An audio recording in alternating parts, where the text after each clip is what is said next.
Okay, good afternoon. Do you see my screen and listen to my voice and see my face? Is it okay for you? Okay, thank you. So before starting, I would like to inform you something. It's about late submission penalty. So it's a reminder because you have it in the syllabus. Okay, every day, if there is a late, okay, a relay, so it is 2% penalty. Okay, it's important to remember that 2%. So every assignment is 10%, so it's 2%. That means 10% in the by assignment. So it's important to think about it because if you forget, so if you have a problem, okay, you're supposed to inform me before, okay? So for example, I know because of COVID, today it's not the same thing, but two months ago, so it was very difficult for some students. So, but today it's not the same thing, but it's important to remember that. So this is, it was only for your information. Let's start with the course, with the session 7. So it is about LinkedIn. So LinkedIn is, before starting, let me see, okay, everything is okay. So in social media, we have a variety of social media. So we have generalist, what we can call social media, very general, very large, okay? We have also dedicated social media, okay? LinkedIn is a dedicated social media. That means it's a specific social media. Okay, so this is what we are going to see. So it was very important it is very important to understand that, because the objective are different, very different. So we will see that it's an example. We have many others. We have in love, we have dedicated social media in love, dedicated social media in software, dedicated social media in video game. So we have many others. So in metaverse today also, we have dedicated social media in metaverse, etc., in blog, etc. So it's important to understand what we are going to learn today is about a specific social media with its own issues. Okay, so we will see that today, and then it could be the same for other dedicated social media like love, video game. Usually, I don't have many gamers in my course, so I don't have a specific course, specific session on video game, but it could be interesting to have one. Maybe in the next years, I will create one, because with metaverse, we have serious game. So I think it's more and more interesting to have video game in my course, like Discord, Second Life. It could be interesting to have a session only on video game online. So I think it is very interesting. So today we are going to talk about this dedicated social media, LinkedIn. So LinkedIn and the context of social media cybersecurity. Why it's important to talk about LinkedIn, it is because of cybersecurity. It's a big issue, very big issue. You will see other dedicated social media like love, like software, like GitHub. GitHub is a dedicated social media, important, very important now. GitLab, it's another software, social media, dedicated social media for software, for programmer. So we have some specific problem with that dedicated social media. So let's see, we are going to talk about that today. The main objective is to present LinkedIn as a reference for professional identity and analyze the major privacy-related security issues posed within social media. Specific objective are to discover dedicated social media through LinkedIn case, understand the Dropbox of a centralized architecture. So it's another very big problem because, you know, with social media, we have two important kinds of architectures. We have, we can say, three big categories. We have centralized architecture, we have decentralized architecture, and we have distributed architecture. We have three kinds. Sometimes we say two, centralized and decentralized, but we have also distributed architectures. And maybe sometime we can have a mix of that. It could be possible to have a mix architecture. Okay, so let's see the problem with centralized. So we are talking about centralized. It's the same problem with Facebook that uses centralized architecture. We have the same problem with other like GitHub. GitHub, it's something very contradictory because GitHub is for open software, free software, but GitHub use a private software. So it's something very, we can't understand that they are for free software and they use something very against free software. So let's see the problem we have. And it's the same for GitHub, it's the same for Facebook when we talk about centralized architecture. The plan is we have seven parts. The first is professional identity and privacy. So the problem, what we can call the private life, okay?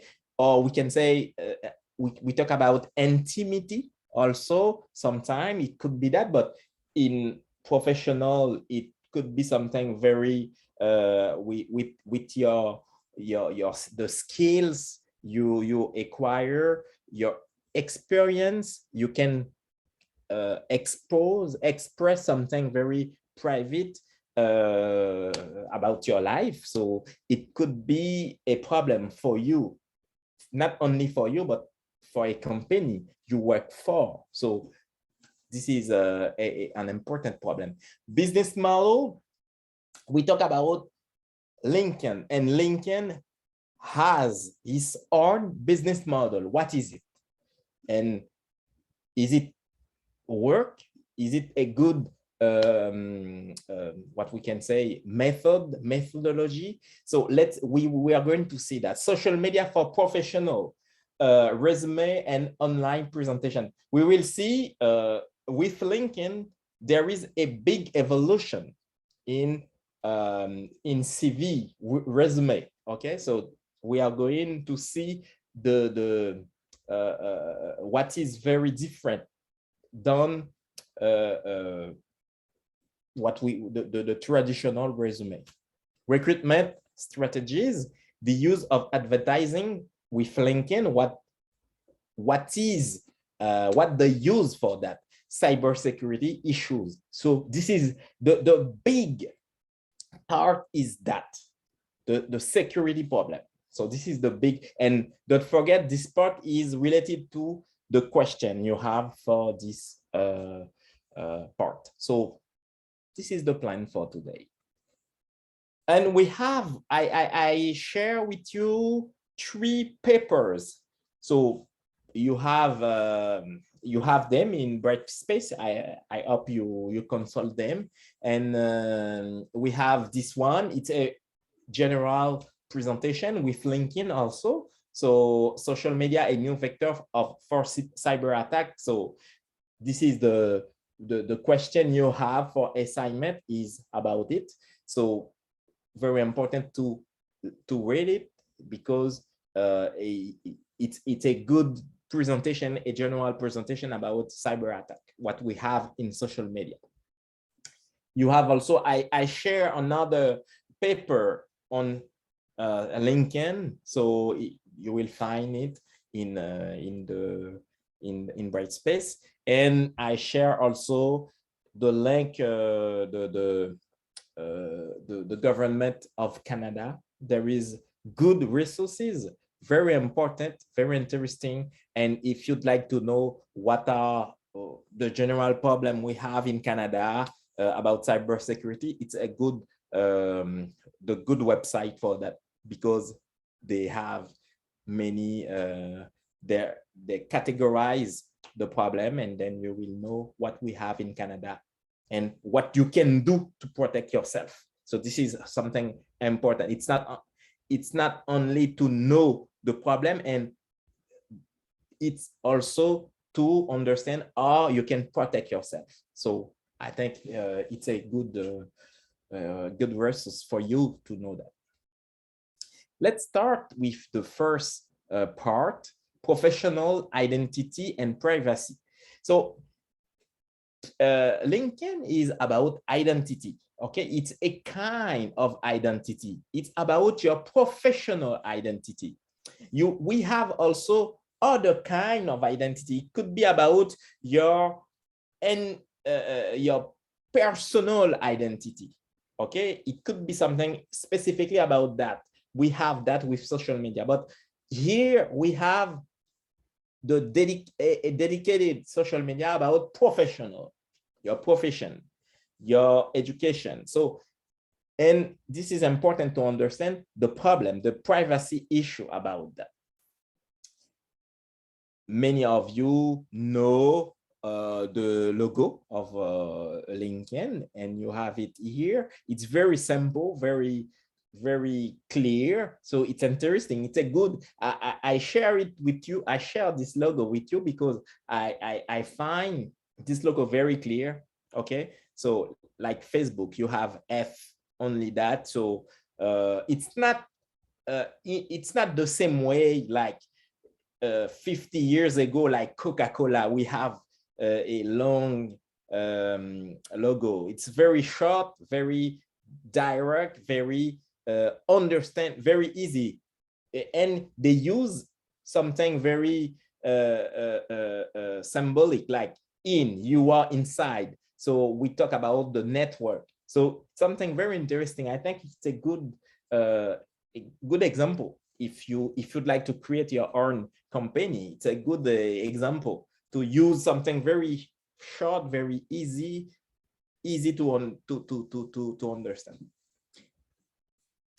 And about the statistic, it's important to understand today, LinkedIn is almost 1 billion, almost. It's more than 8 millions, 800 millions. Okay, so today we are about that. So in 2050, 25, it will be more than 1 billion. So it's a good one, good statistic for LinkedIn. And we have here from Statista. Don't forget, if you need statistic, I recommend you to use Statista. It's a good one. sometimes they ask, if you'd like to have more statistic in detail, so you need to pay. But if you need only the general statistics, so I think it's a very good, it's important to have access to scientific and something very sure, very sure. So Statista is a good one. I recommend you to use if you'd like, if you need statistic. Okay, so here you have information about age group. Today, most we have 59%, more than 59% of 25 to 34 group age group that use LinkedIn. That means this group is the favorite. It's the favorite social media for this group.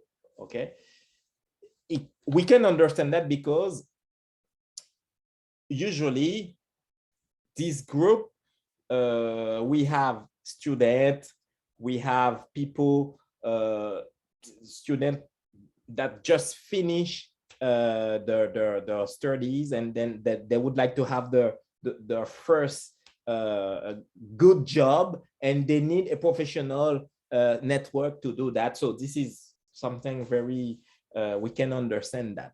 And you know, when we are about 18, so we do something what we call a part-time job. So maybe it's not serious, we do it for only for a living, something very, so it's not, it could be something not very professional, but when it is professional, it's important to have a network for that, and LinkedIn is the good one. And this is why we have more people at that age group that using that are using LinkedIn. So we said more than 800 million, more than 46 million students, graduates, and LinkedIn is using in more than 200 countries and territories. So I think it's a good statistic for a social media. And other statistic, interesting, it's about 4% of social media. It's very different than Facebook. Facebook is more than 40%. It's a very big. And anyway, it's interesting to have that statistic. People use 17 minutes per month. Okay, so they use it because it's a necessity. Okay, so when you need to know what job you'd like to have, so it's a good way. But we don't do that every day. So when we have our job, usually people don't use it. So when they are seeking a new job, they are inside. When someone has his job, so usually that person maybe will not use it anymore. For example, my girlfriend, she's a psychologist, but she don't use that. She don't use that because she doesn't have anything to share with it. So when I say LinkedIn, oh no, I don't use that. But she's inside. So this is, we can understand why. But for company, it's important. So this is why we say it's about 94% of business to business.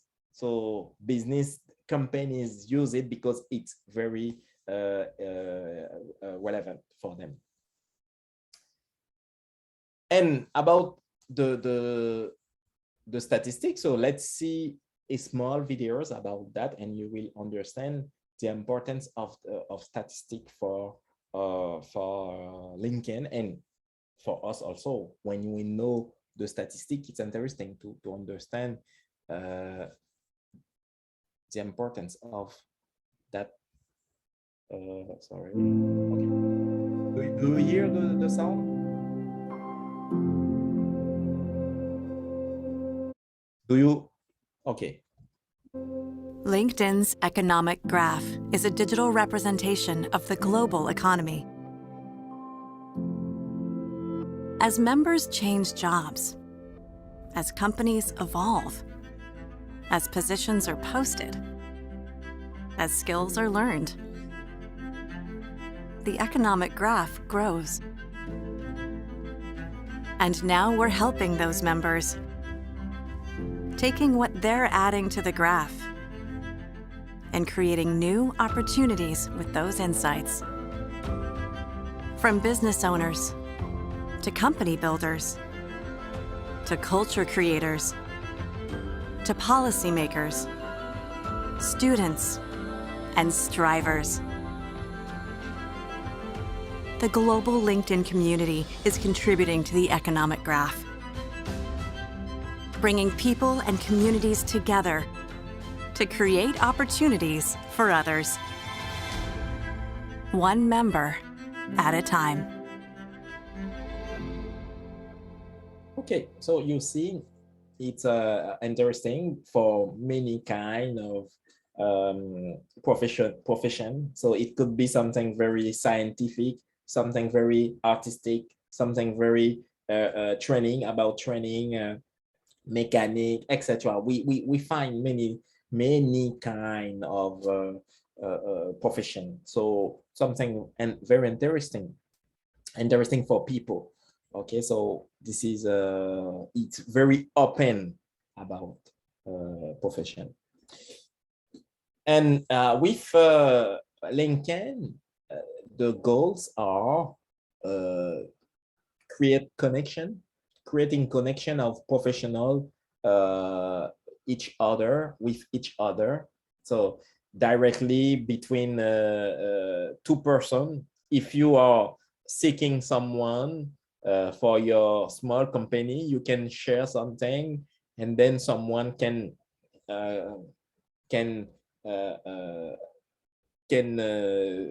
contact you for that, improving the productivity.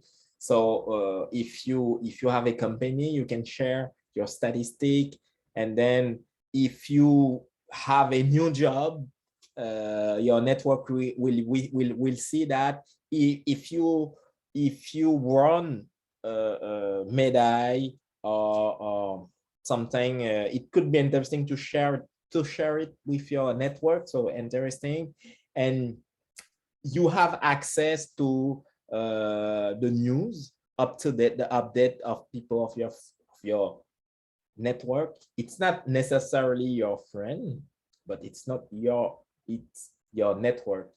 And then it's interesting for that to share what you have, your active, what we say in accounting, we say active and passive. And so you share with your network what you have in activity, in active, your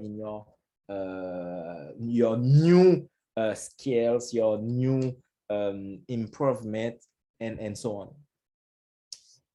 Something interesting, it's about there is a question, maybe.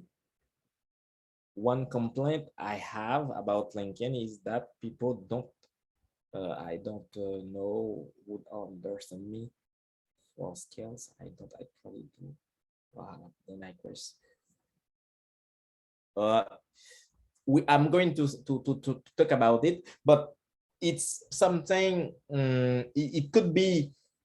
It's something very important when you work for a company to have some recommendation. It could be interesting, but sometimes people don't understand why.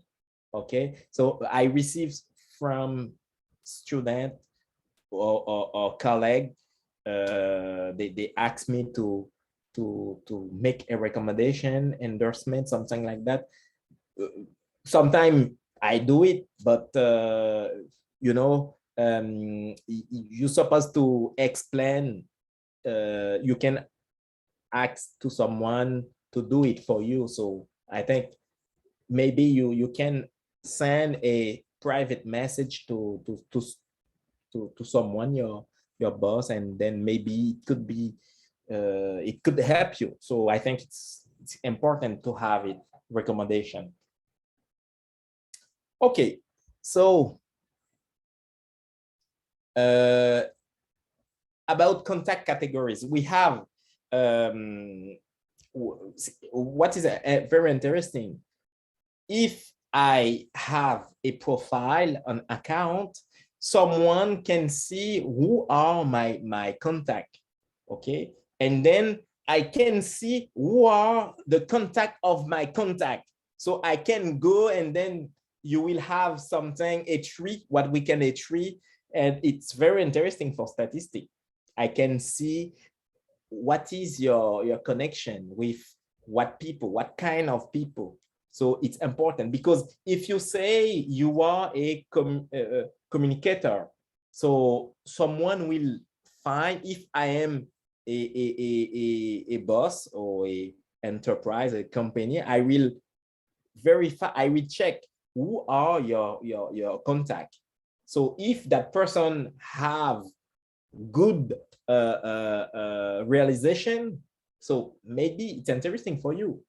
So it's very important to think about that. Sometimes we do that. I do that because in my where I work now, when someone send a CV, a resume, we do that. We see who is, what your network, what is it? It's important, because if in your network you have good reputation, good people in good realization, maybe it's very positive. Even if I don't know you, it's interesting. It could be impressive. I remember 3 months ago, we are in my job, and we were seeking for about someone, and then we see that person work for Element AI. Element AI is a big company in AI. So we say, oh, wow. So we don't know that person, but we see, oh, Element AI. So very interesting. So it could be interesting to find who is your contact. So with that, we can have a good impression about the person. And this person who is today the president since June 2020, Ryan Woslensky, and the co-founder is Red Hoffman. So, you know, it's a very old social media. It was created in 2003, and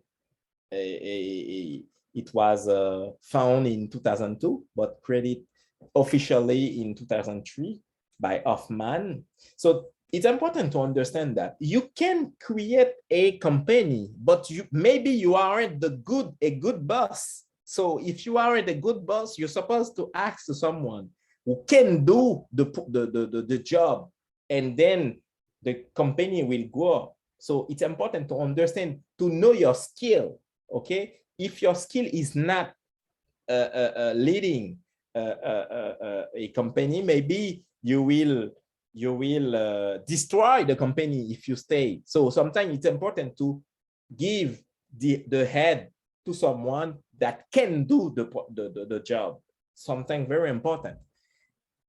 Jeff Weiner is another. He has a good reputation in LinkedIn.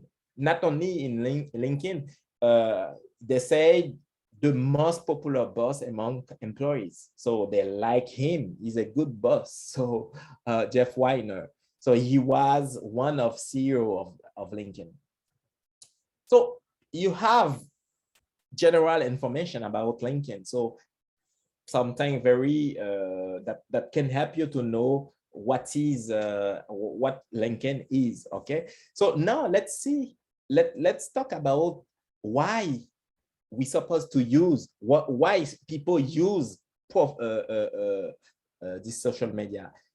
They use it because it is dedicated to professional. professional people. Okay, so it's this is the first reason they use it.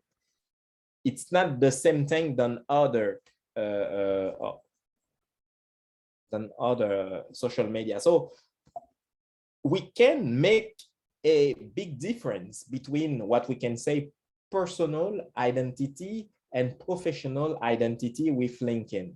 So in personal identity, like Facebook, okay, so we add what Facebook call friends, okay, family, acquaintance, proximity. So it is about proximity, okay, what we can call a good link with people. So you are close with people, and then you add them in Facebook, for example. But it's different than LinkedIn. LinkedIn is for professional.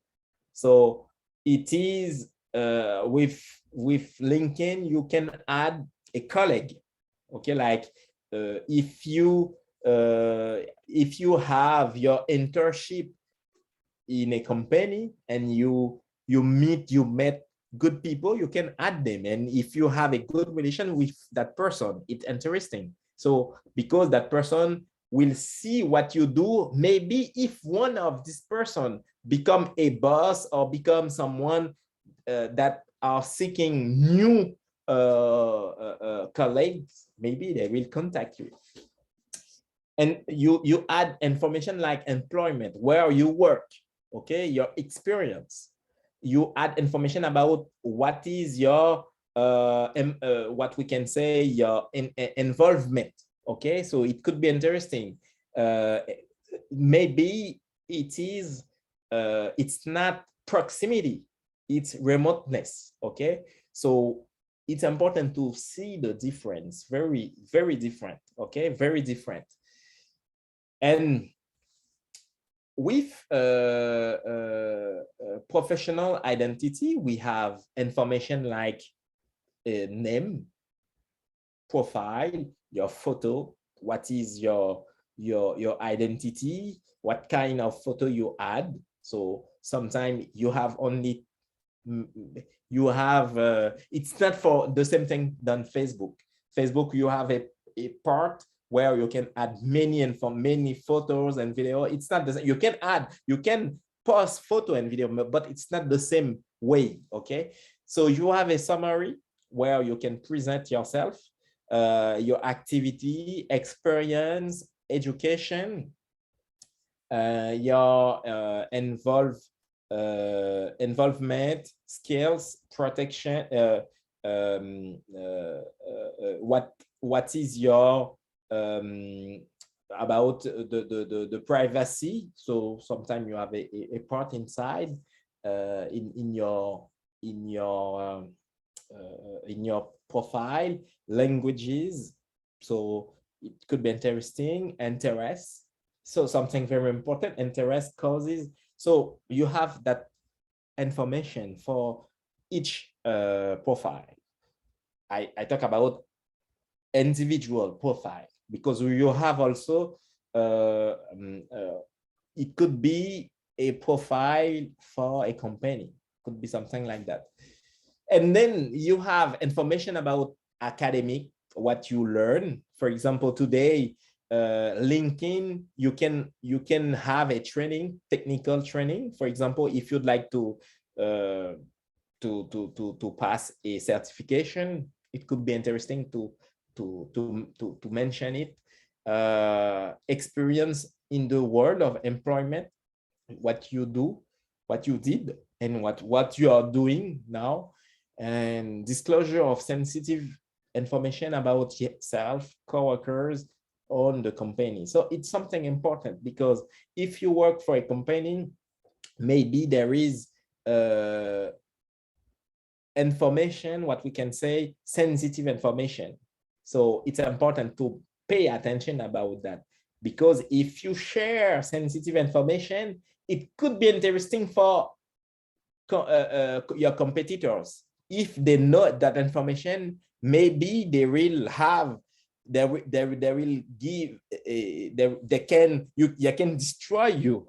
It's important to pay attention about that. Okay, and you can add what jobs you did, and you have access to a network. So this is what we can call professional identity. We have information about the company where you work, your contact, your interests, your education, your certification, and then what you did in the past, what you are doing now, and what maybe you will do in the next year, in the next month. Because today you can add in your profile, I am open to work. You can add it also. So that means you are seeking a new job. You can do it too also. So if you are a boss, you can add in your profile, I am hiring. So that means you are seeking new candidate. So it's interesting like that also.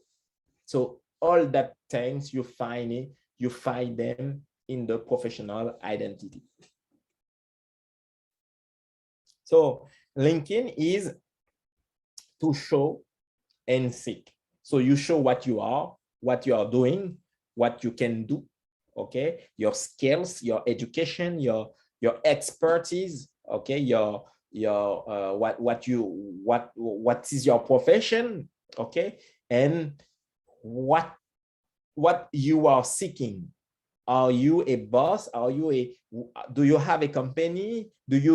Are you looking for a new colleague, new challenges? You can write it also. I am seeking new challenges. That means you are open to work to do something different than what you are doing now. So it is for that. So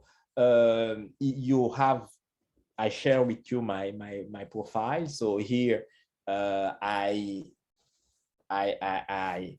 specify my expertise, okay? Because I work at Laval University. I am a innovation advisor, okay? So for a company that would like to use AI. So if you have a company and you'd like to use AI, we can help you. So I am a innovation advisor, and also ethics. It is a field of mine. So I add it in my small presentation. So you have it now. So it's something very interesting. I could, for example, I could add something like, so it's something very personal. I could show recruiters you are open to work. So if I would like to work for a new company, I can add it in my profile and I will see every new job. So if I add, for example, ethics, data ethics, so I will see everything about that. It could be Hydro-Québec, government, etc. So you have a part about resources, what you are. I present something very short: researcher and entrepreneur in civic technology and data ethics. So very short. So some friend of mine could write like 2 paragraphs. So I do it very short. So it's very easy, direct to see what I do. So sometimes I share what I do. So here it was a big meeting with the government, open government. You know, in Canada, we have open government. And every year they organize a meeting with every open government in Canada and other countries. So I think it was last year. Yeah, last year I was invited to make a presentation. So about Quebec, what we do in open government. So it's about open data, what we do, our data, how we protect them, etc. So in Quebec, we have that. So I was one of the person to present Quebec in that national meeting. And I can see who viewed my profile. So I will see, okay, because I add this person, she worked in Mirego. So she's a person from Polytechnic. I was in Polytechnic also, and I see she do good things. So when I added her, she went in my profile to see who I am. And there are other people in Hydro-Québec, and then someone at Société des Casinos du Québec. So maybe it's a company we work with in AI, and then they see my name. And this person is, she worked for a political Montreal politic party. Okay, so and then she has a company that uses AI in Montreal, so that I can see who are that person. So here you have other person, and we can. It's interesting to see. I am in LinkedIn. I started I think 10 years ago. So I know the evolution of LinkedIn. Before, I can say 10 years ago, we couldn't share, we didn't have news feed, okay? So today we have that in LinkedIn, and they added because Facebook did it. So Facebook has an influence on LinkedIn. So because before that, they didn't do that. So today they added, so it's a new function in LinkedIn. So it's interesting to see many inference, okay, inferences.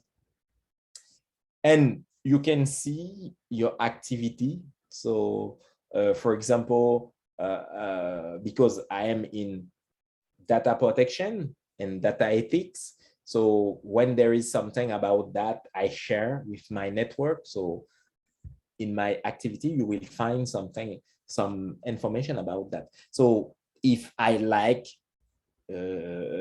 information, post publication, and I can see the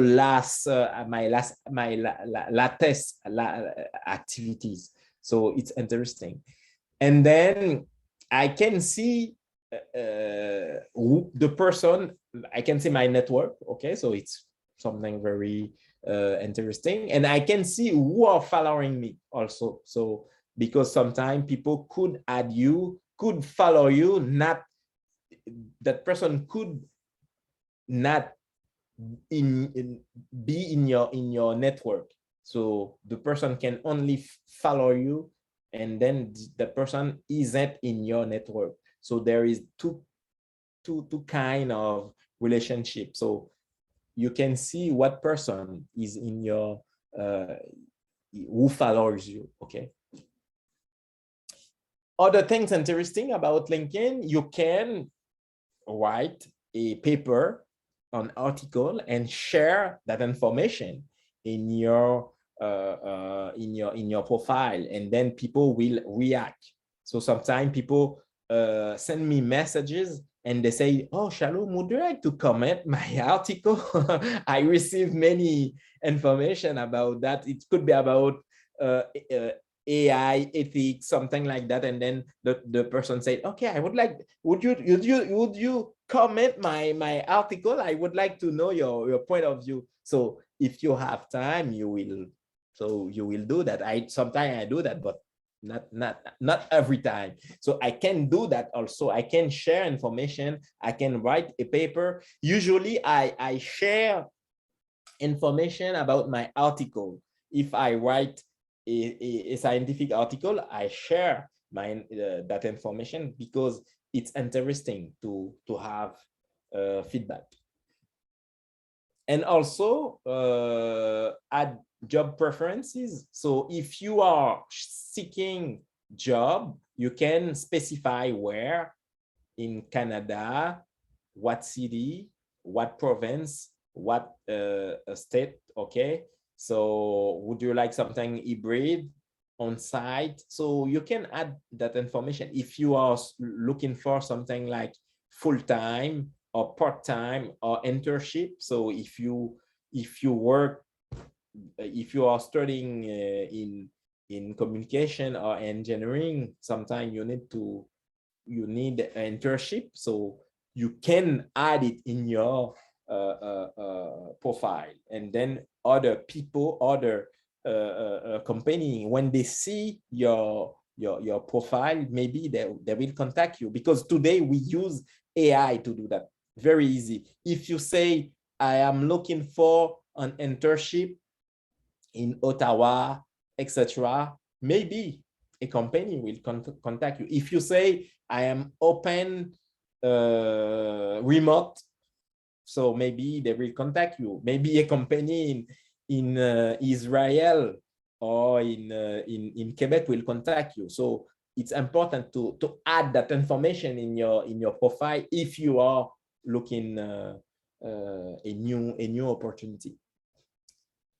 And something interesting you can find in LinkedIn, you have many videos, many presentations, okay? And it's very easy to explain how you can do that. For example, you have something here. So like, okay, I will share then information here. Okay.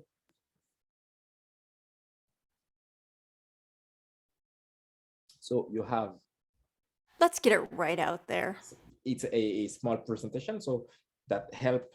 It's 10 minutes. I will like 2 minutes. You will see what kind of information we can find in LinkedIn, and I think it's very powerful, very interesting, and then they help you to have a good resume if you'd like to have something very relevant.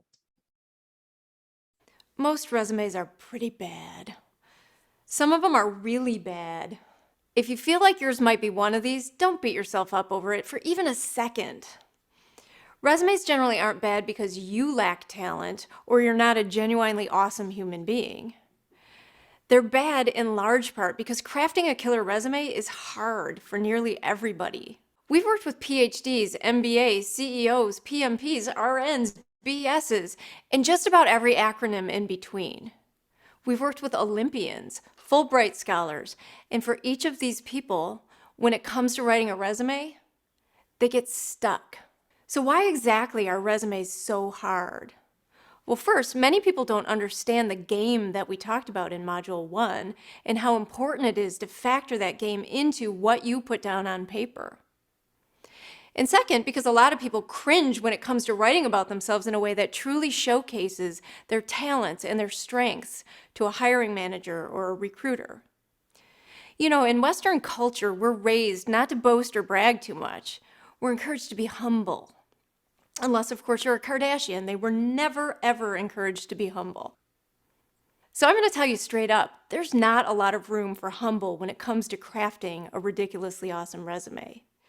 You've got to shout it out from the rooftops, in a way that's not obnoxious, mind you, that you're a performer, that you're a catch, that you're exactly what they want and need, and that, oh, by the way, they're going to love you. We're going to help you pull this off, and we're going to do it in a way that makes it entirely doable for you to pull it off in a weekend. So let's first cover a few key fundamentals of a ridiculously awesome resume. Fundamental number 1, it's a marketing document, not your autobiography.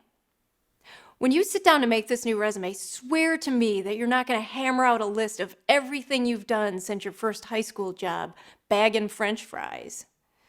You've got to approach this project with it top of mind that you're making a marketing document and that your intent. Okay, so you see that. So they explain what you're supposed to, how you're supposed to do it. I think it's important because usually for young professional, maybe they don't know how to present themselves. So sometimes you need that kind of advices. So I think if you don't know, if it is your first, what I can say, professional job, not only summer job, but or part-time job, but a professional job, I encourage you to follow how to do it. Maybe you can sometime, for example, at Laval University, there is a department for that, so you can have advices. So sometime at university, you can find good advices to that can help you to write a resume, a letter, a cover letter, something like that. So I think it's important to know how to do it good, very, to do a good things, to do it professionally. Okay, so I think it's interesting to follow that training. Very interesting. And then usually it is something very it's an advice also. So usually LinkedIn, the training we have in LinkedIn, you're supposed to pay. Okay, it's not free. Some of them are free, but not all of them. So what you can do if you live in Montreal, what I suggest you is to become a member of what we can say the library. So if you are a member of the library, and then you will have access to all training. Something very interesting. If you are a member of that library, and you can have access online also, you can become a member. So that means you're supposed to have if you live in Montreal also, because I live in Montreal 2 years ago, and I have until today I have my card because I live in Montreal 2 years ago, and then I can have access to that training. Very interesting, I think. Okay, so let me put the screen.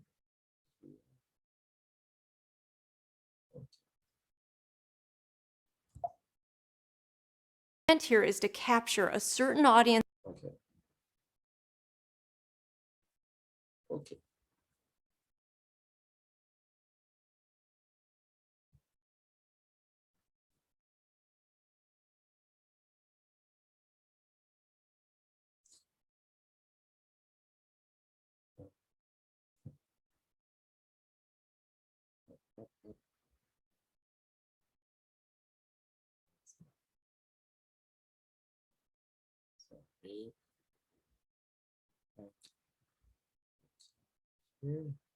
Okay, I get it. Okay.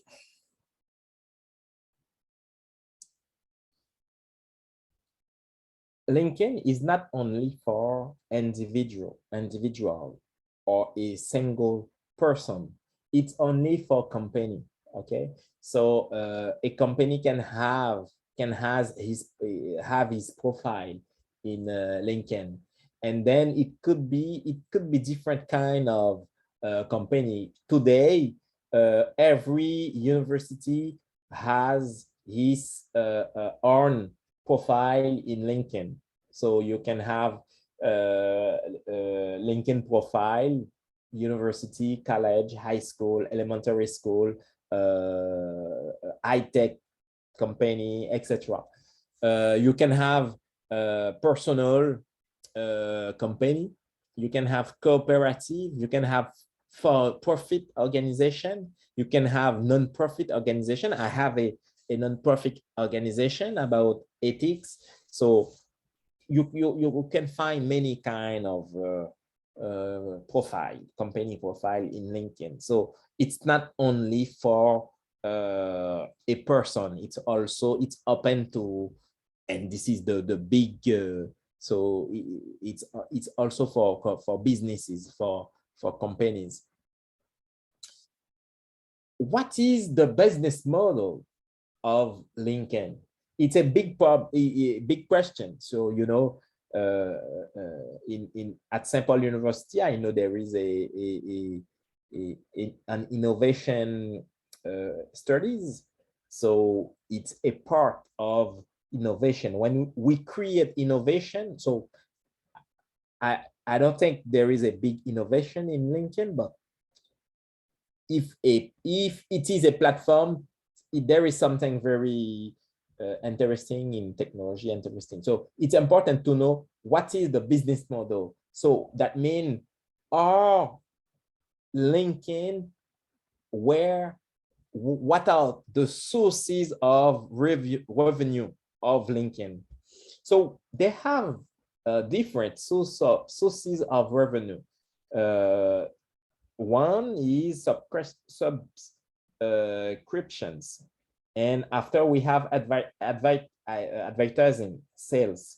And they have also recruitment solutions, and they sell resume. So if you, when you create your resume, so that means your profile is a resume. So that means they can sell that resume to a company. Okay, so they make a match. This is the same thing that the same we have in Tinder. So they match, they mix a company with someone specifically if they see there is a good good mix. And it's very easy to have to become a member. So you have the link here, and so you have your name, your last name, your first name, your last name, your email. Today you can add also, I think, your telephone. If you use your telephone, you can have that also, and it's very easy to become a member.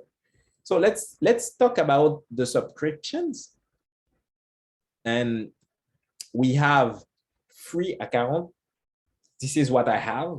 Some friend of mine have the premium subscription. So it's interesting because you have access to more profile than me. And even if you don't have someone in your network, you can send to that person a message. Something you can do if I am not, if you aren't in my network, it's very limited. So with premium subscription, it is possible. And if you'd like to have this premium profile, before having it, you can have a free 1 month trial. So it's to try to see if something you like. So you have here the premium possibility. So it's interesting. There is Essentials, Pro, Sales Navigator, Recruiter. So it's something very, very interesting and easy to use. So we just see what is LinkedIn and what people add in their profile, what company can add also in their profile, and what is and why it is a dedicated social media, because it is very for professional. So for that, so it's not to share family photos. It's not for that. It's not to share your vacation photos and video. It's not that. Sometimes people do it, but it is once by month. People can do it because you'd like to share you are a cool people, so you can share that kind of photo. But we usually don't share that information. We share only professional information, professional photos that could be if you are going to present a conference, so you can share information about it. So if you're looking at a new job, you can share information about that. So it's not the same thing than Facebook, where you find anything, sometimes ridiculous things. So it's important to understand the specificity, the dedication of that social media. Where does the money go from the subscriptions? What is it used for? Is this just okay? So so it's important to understand today it's a classic, what we can say, a classic business model. The platform for the technology platform, it's a classic, what we can say, a classic business model. That means we have a freemium. They call it freemium. Freemium, that means you don't need any money you don't need to use your money to pay the service. Okay, it's a freemium. But today, don't forget the sentence. When it's free, you are the product. So we have that with Facebook. Facebook say it will be all the time free, but don't forget, Facebook take the data you add, and then they transform that data to information, and they will sell that information to companies. So we have this business model. So freemium, they call it freemium, and we have premium. Premium, that means you pay for the service. So this is so people like me could pay if I would like. If I'd like, I can pay for a premium service. That means I can send a message to anyone. I don't have any limit, because today with my account, I can send information to people that are in my network. With a premium, I can do it. Okay, so they give you more possibilities with premium. So this is why people pay for it. If I am looking for a new job, it's very interesting. Could be interesting to have a premium account, because LinkedIn will suggest a company your profile. Very easy. They do it. Okay, because they know company, usually the company white, they are looking for a new person. So they will say, okay, you have that skills and the company needs your skills, so contact that company. They do it. So it's interesting for you if you'd like to have a new job, so they can do it. If you have a company and then you'd like to have, for example, you are in France and you are looking for new collaboration partnership in Canada, and you are in France, you can use LinkedIn also, because they give the opportunity, they create the opportunity, they can help you, they can give you the possibility to know that opportunity. So I think they give good services about that. Okay, I didn't use them, but I have feedback about that. So I think it's a good service, if we can say. It's a classic service, but it's a good one. So it's very, what we can say, relevant for companies. So we need that, because a company, when you have a company, you need you are looking for candidates, you are looking for partnership, you are looking for new markets, new opportunities. So LinkedIn can help you in many parts. So I think it's a good in professional, it could be interesting. I don't know if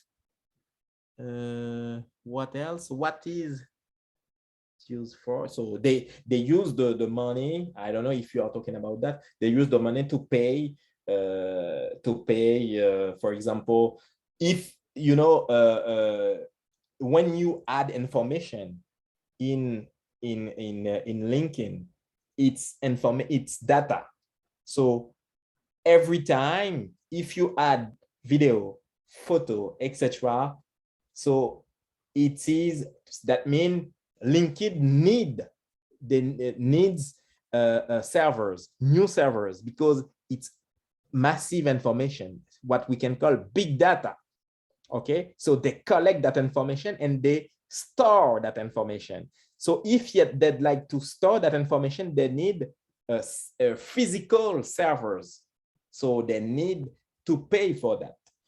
And also they're supposed to pay data scientists. Okay, so I think so they use that money for that, and then for using AI, etc. So and cybersecurity, they use also ISO. ISO it's a standards, security standards also. So and they're supposed to make to make researches, etc. So I think they do. I think they use it for that.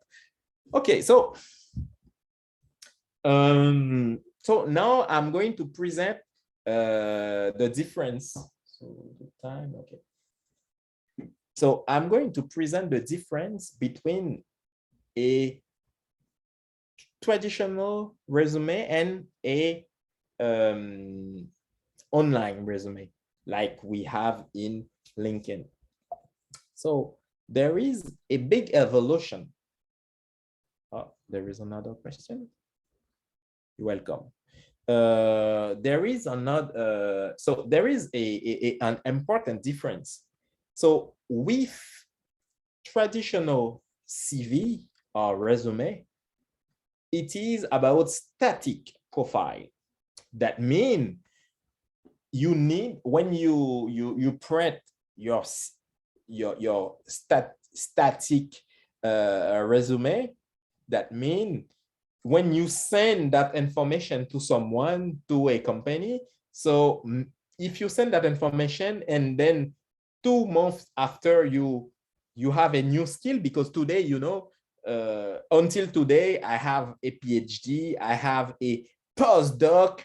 Okay, that means after PhD, I study for a postdoc, and until today, I study. Okay, sometimes it could be, for example, now I am studying I have a training for privacy. Okay, and it is about Canadian privacy. After I will learn other privacy, because today we have in Brazil, China, to USA, etc. So I would like to know all of them because it's important for me. Okay, so every time I have new information, so in a static profile, they can't see each new skills I have. So this is the problem. And with online resume, we have its dynamic profile. So when the same day I will add it in my profile. So my friend, my network, so it's not my friend, but my network will know my new skills. So this is interesting. So we have this evolution in online presentation. And here you have a traditional resume. And so like I said, when you send that information to a company, so if you have a new skill, they will not know because they have your static resume. But with dynamic profiles, so people and companies will see the variety, because today in static in the static profile, sometimes you're supposed to adapt your presentation to the company. So the company will say, oh, okay, you are very specific in that you have that skill. So you will not write everything. So you specify what you can do and the company will see it. But with your profile, LinkedIn profile, you add everything. So a company will see you have many other skills, okay, that will help the company to do better. So, and then sometimes you have recommendation, endorsement. Okay, so that is very interesting. When you have endorsement, that means you did good things. So sometimes company don't know if it is important. So this is why we supposed to sometimes we can ask a company to give you recommendation, because sometimes people in that company don't know that. They don't know they could do that. So you're supposed to send to them a message and you say, I will need your recommendation because I'm looking for a new job, a new challenge. So do it, because sometimes they don't know they can do it. So you can ask them for. So I think it's a good thing, because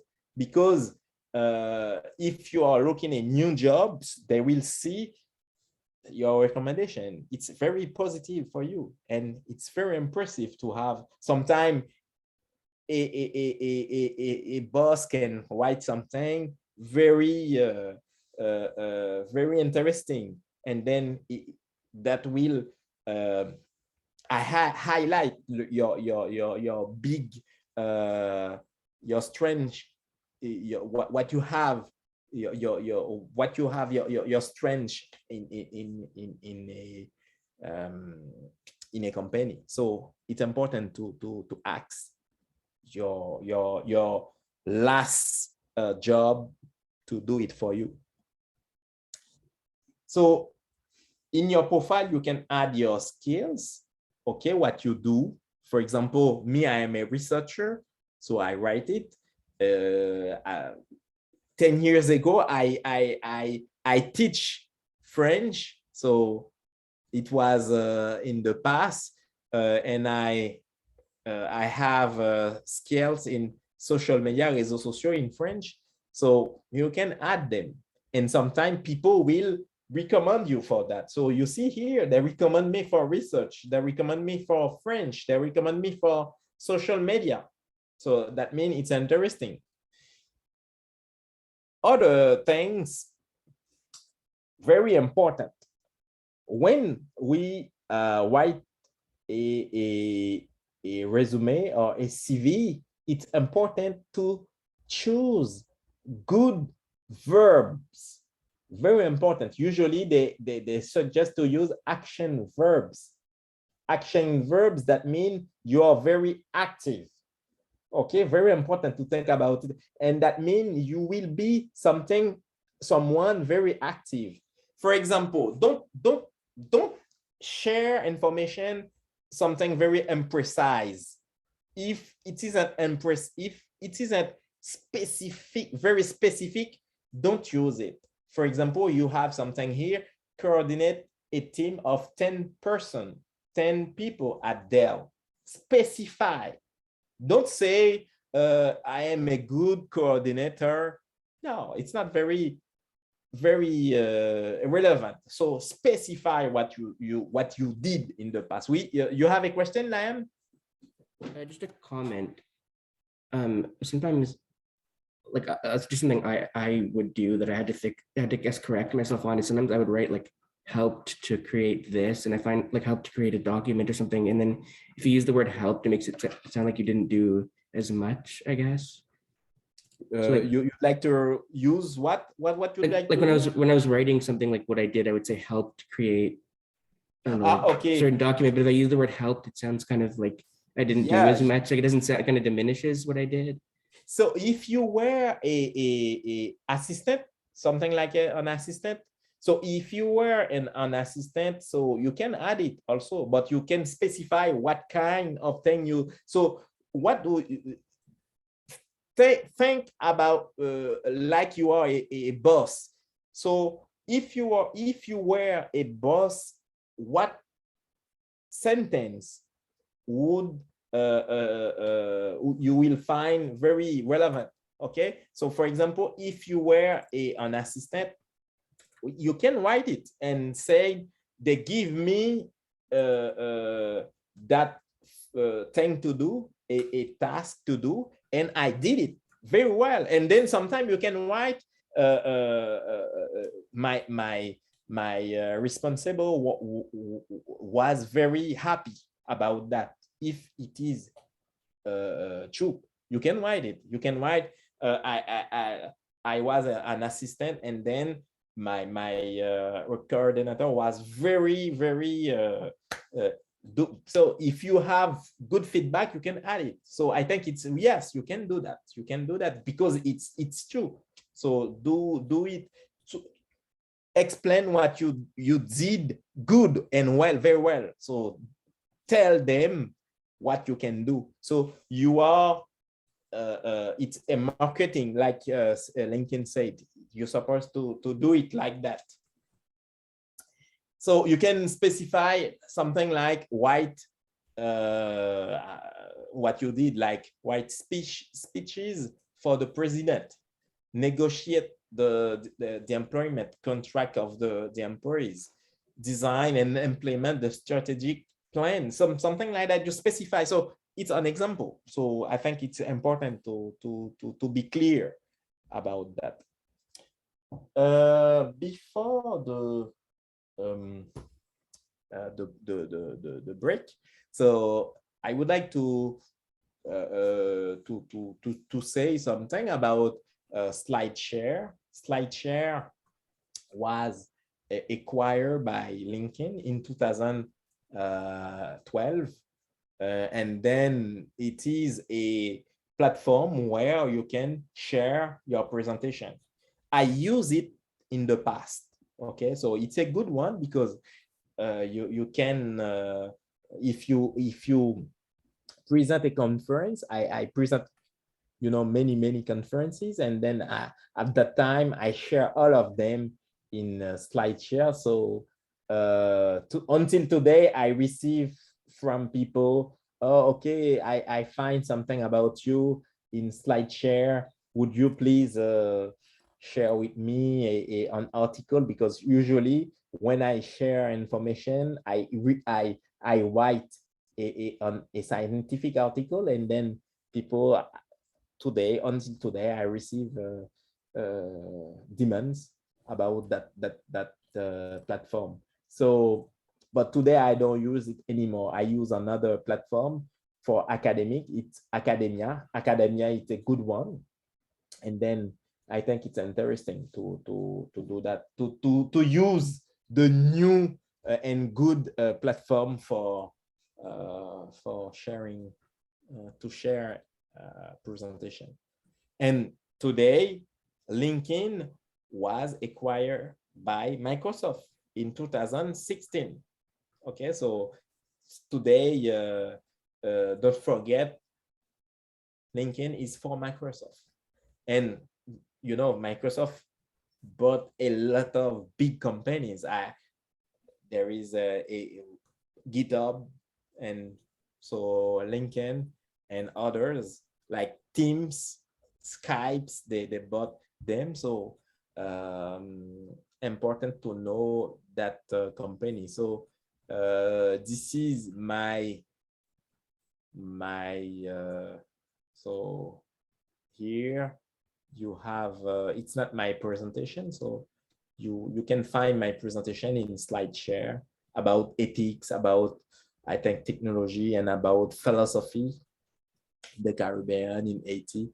So it is a good platform for that. So now we will have a break. So we will come back at 15 And okay, 15 and 5. Okay, so let's have a break.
Okay.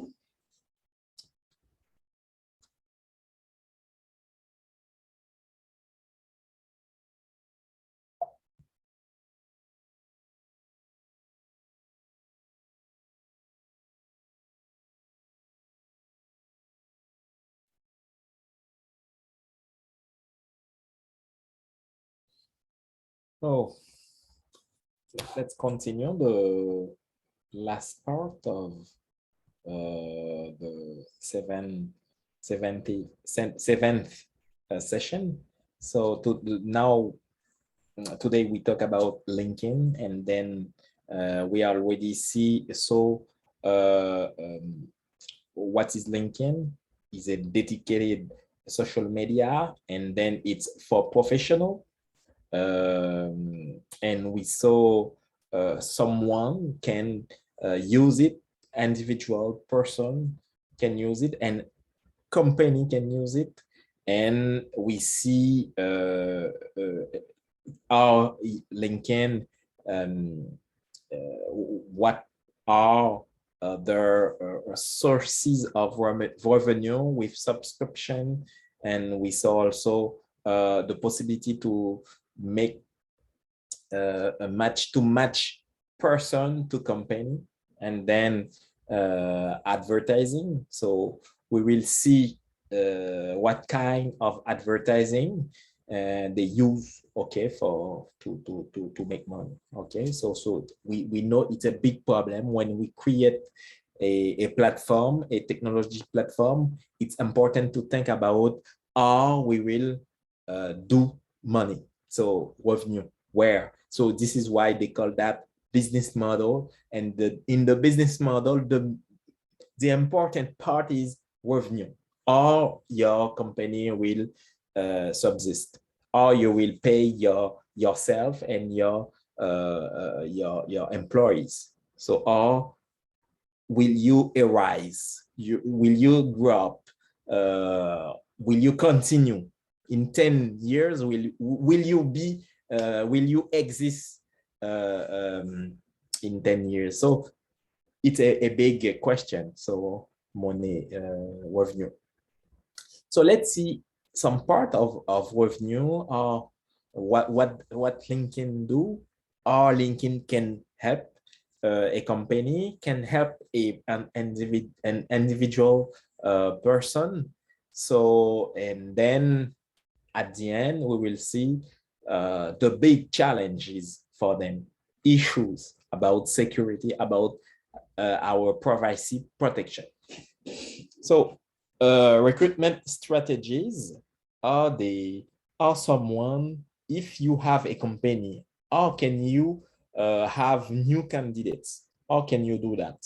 So if you have a company and then you need more employees, so what you can do, if you'd like to do it by yourself, is to do what we can say a search by keyword. Okay, so it's important to do that. Like, for example, I know some of you will become a manager, community manager. So if you have, if a company would like to know you, usually they will, for example, if you don't have a lot of experience, so they will use junior community manager, for example. So it could be something like that. It could be also data analyst, something like that, because community manager is the data analyst also, because you have access to data. For example, a Facebook page, you have access to data. So you're supposed to analyze that data to do good things with that. Okay. So they can, something could be something like that. You can do that. You can do the same thing. If you write, for example, the same thing, you will find something for you. Maybe, I don't know. Okay, so you can have a good match, a good mix. Okay, and then sometimes they can add other information. For example, bachelor's degree in communications, 2 years experience, or 1 year, or 0 year experience. For example, for us at Laval University, you know, AI, artificial intelligence, sometimes we create people with 0 experience because it's a new field. Sometimes we don't find that person. Maybe it's someone who don't know this field, would like to try, and then we say 0 experience. You will learn when you have the post. Okay, if you are very motivated, you will have the post, and then maybe you will see it's a good fit for you.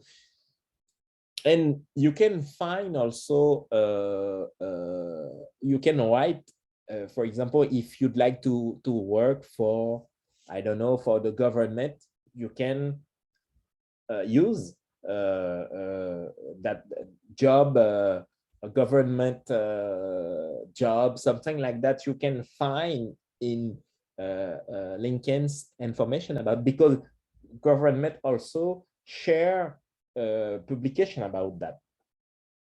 And then sometime that arrive, sometime you see an advertising about what you, for example, if you write you are open for a new challenge, maybe you will find an advertising about that, a new opportunity. So there is many other manner to have opportunities. For example, me, today's more and more company, they contact me to become, for example, advisor for them. Okay, so I don't write anything about that. I don't say I am open for that, but I receive from company opportunities for that, to become advisor. Okay, so this is with LinkedIn. It's interesting to have that opportunity. So if I would like to do it, so I know it will be very easy for me to find something new. So I think it could be a good way, okay, to have new challenges. And we can use advertising if we have a company, or if we'd like to you know, to share information about what we'd like to do. Okay, so the use of advertising, how we can do that.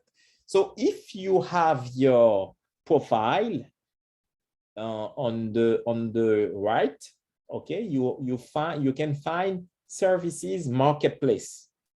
Okay, on the right, you will find that information, and then when you click on it, you will find information about market strategy, public relations, accounting, etc. So you will have access to many functions. So you can choose one of them. For example, marketing strategy, graphic design, financial analysis, etc.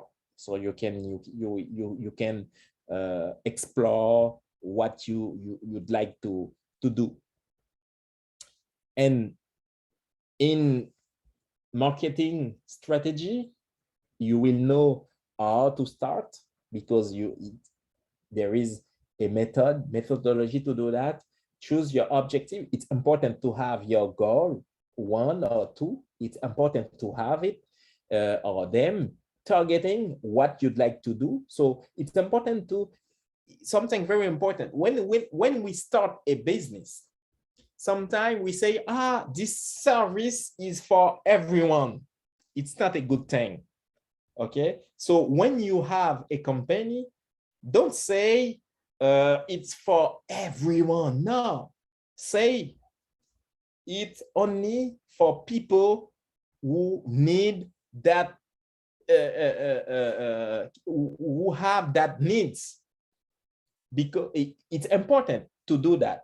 okay, to know the needs all the time. For example, it could be for, I remember I had a company, and then at it, we specify our need. It was for diabetics 2, type 2, okay? And it was for people who have visual disability, okay? And then we specify what we do, what we'd like to do for that person. It was for diabetic, but it's not only that. It's for people, because you know, when we have diabetes, sometimes if we don't follow, we don't take medication on time, we don't do exercises, we don't have a good the food isn't appropriate, accurate, so that can have a negative effect in your life, okay? Or sometimes it could be you can have because of diabetics and because of your age, problem with your vision, okay? So we specify that needs for them, only for in diabetics. It's not all diabetics 2 type 2, but specifically for people who have vision problem. So it's important to do that. So, and your target is that, only that.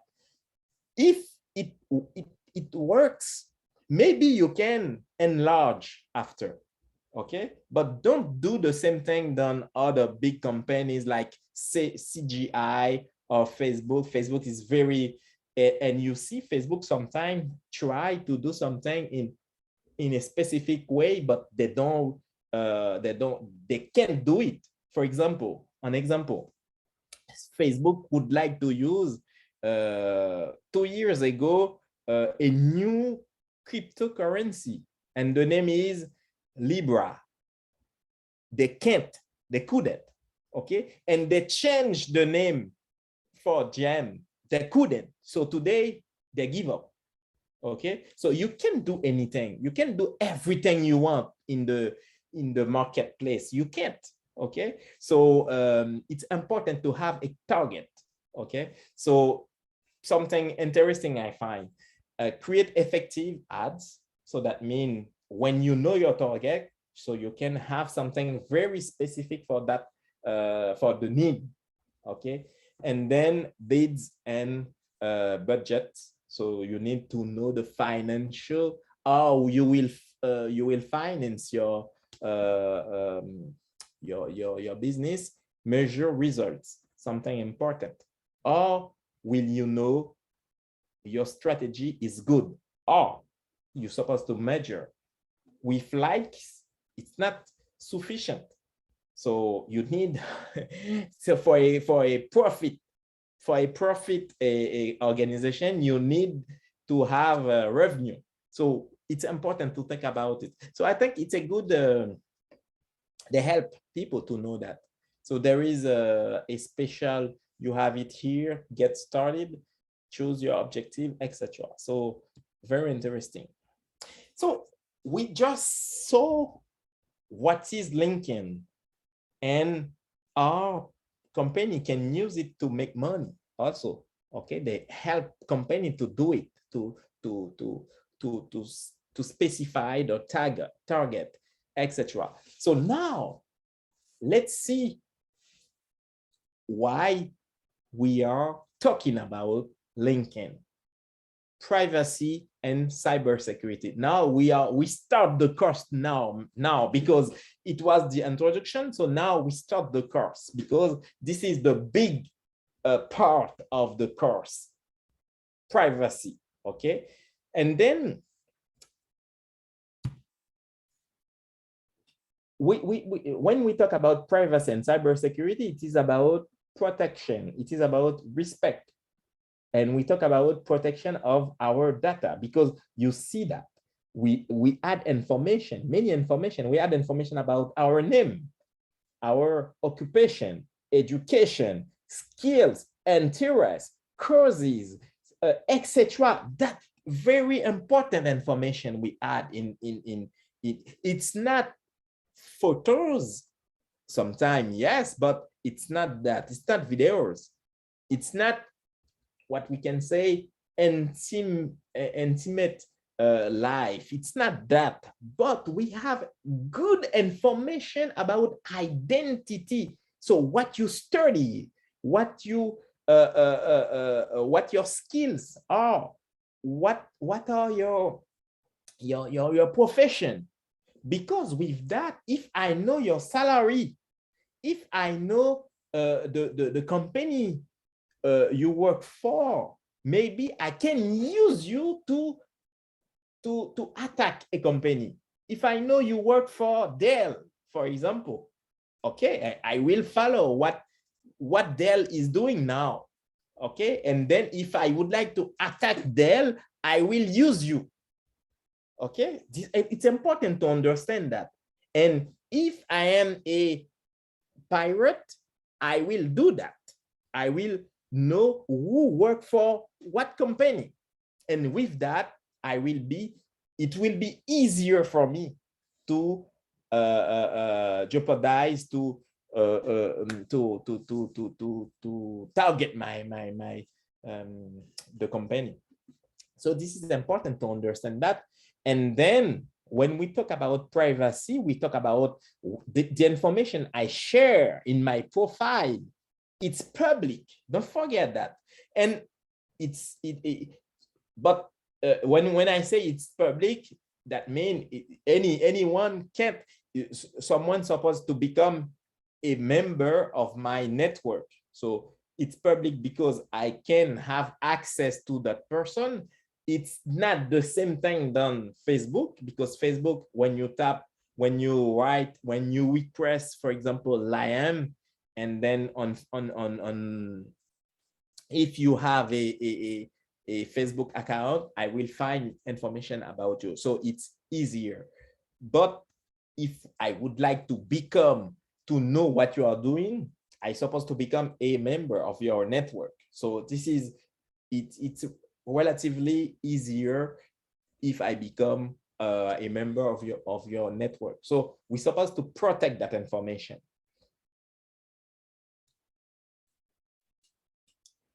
There are two sources of problem, and the problem could be internal from LinkedIn. That means it's not someone, it's not a pirate, it's someone inside LinkedIn, or LinkedIn itself can be a problem for you. Okay, so it could be LinkedIn by its technology, or someone in LinkedIn. Okay, so this is a source. Another source is external. That means someone, or it's not LinkedIn, but someone, a company, a pirate, etc. So we have two kinds, two categories, source for LinkedIn.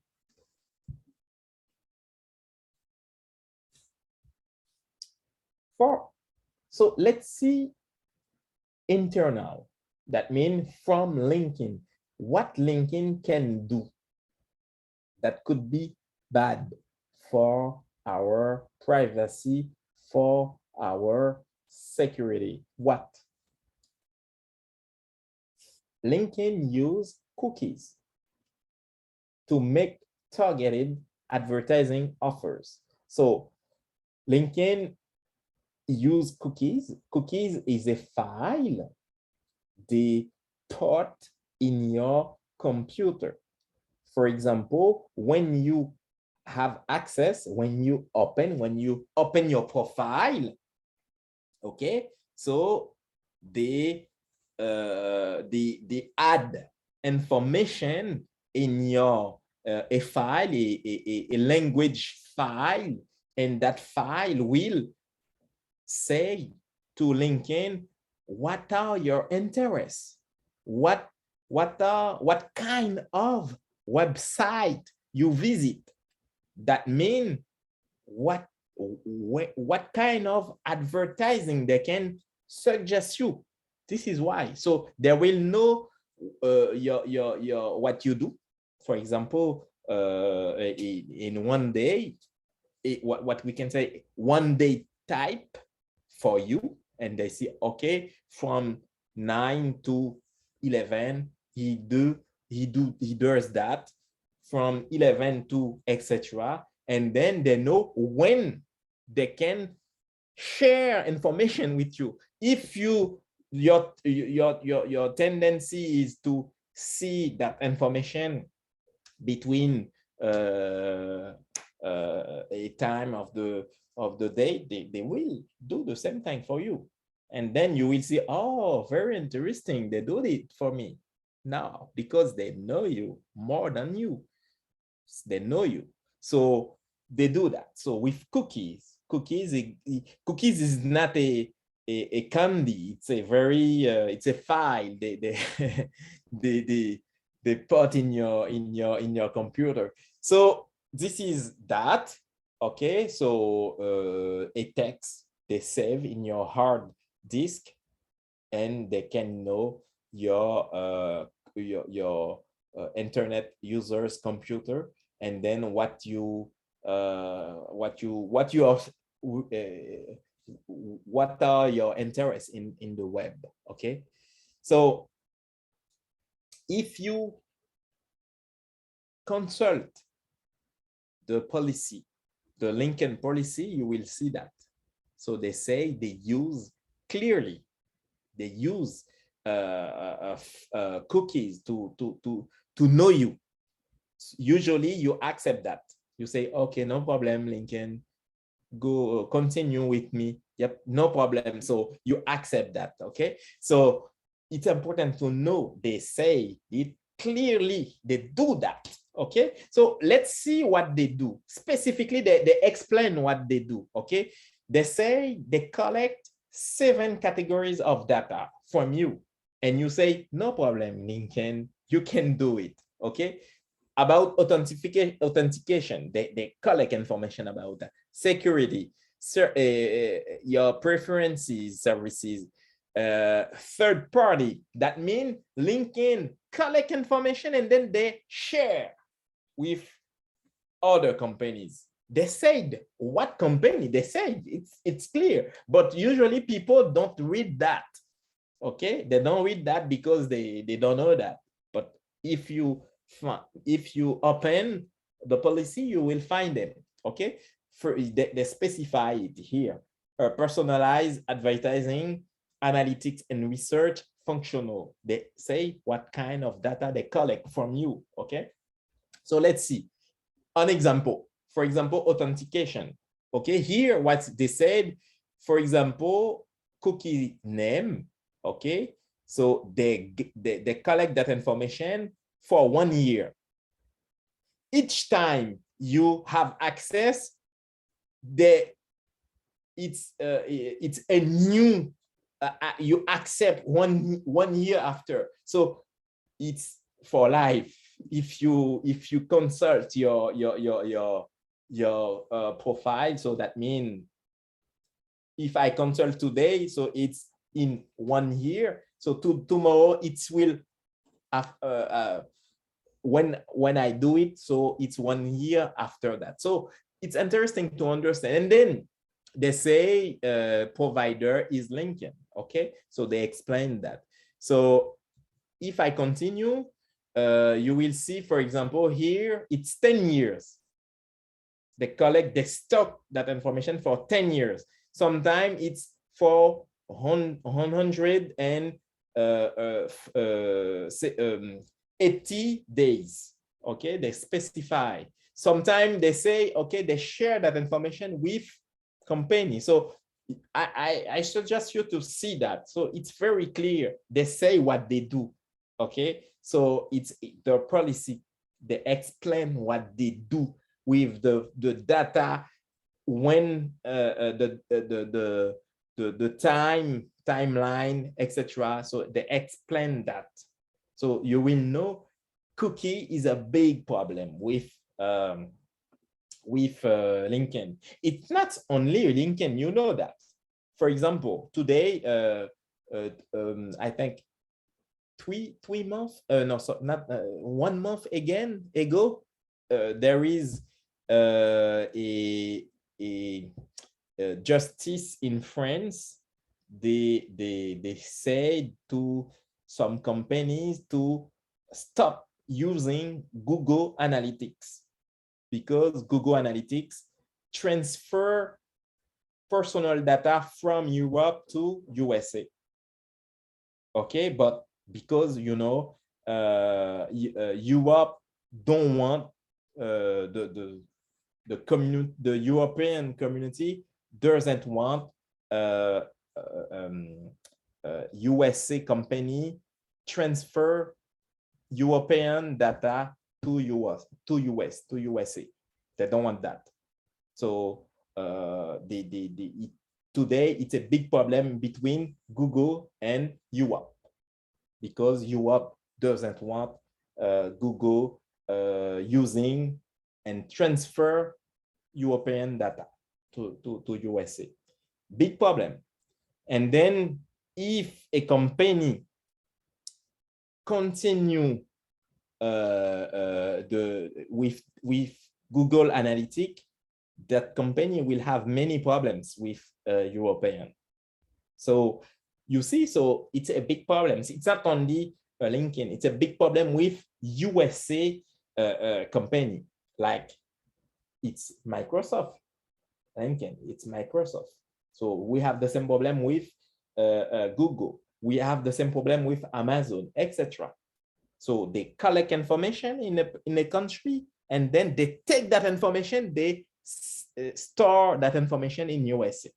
And don't forget, when a USA company store your information, that means any judge in USA can have access, because they say Cloud Act. Cloud Act means if a judge in USA said to Microsoft, to Amazon, to Apple, etc., to have access, they're supposed to obey, to give the judge to access to your personal data. So this is why European doesn't want USA company transfer European data to USA. This is the big problem, the big reason. So we have that problem with LinkedIn or Microsoft, because LinkedIn is for Microsoft. So we have that problem with cookies. So the problem is internal. That means by LinkedIn, by using cookies, okay? We have also other cybersecurity attack, okay? So here you have a data breach. It was in 2011, okay? So more than 10 years ago. There is a good presentation by a podcast. The podcast is Darknet Diaries. If you are looking for good podcasts in cybersecurity, I recommend you this one. Very interesting. And it is about LinkedIn, or someone had access to many information. Very, very interesting if you'd like to know that. And it's a good presentation, not technical, very, it's like a romance, like a poetry, very interesting, so very easy to understand. And in 2017, we had big problem. Okay, so we have also problem after that. And last year, we had a big problem. So let's see the problem. It was very huge last year. So I will share the video with you. Data stolen from a popular online employment service and a massive ransomware attack this holiday weekend have security experts warning people your information is at risk. Yeah, tonight consumer investigator Steve Spracia joins us now with much more on how we can all protect our information. Steve.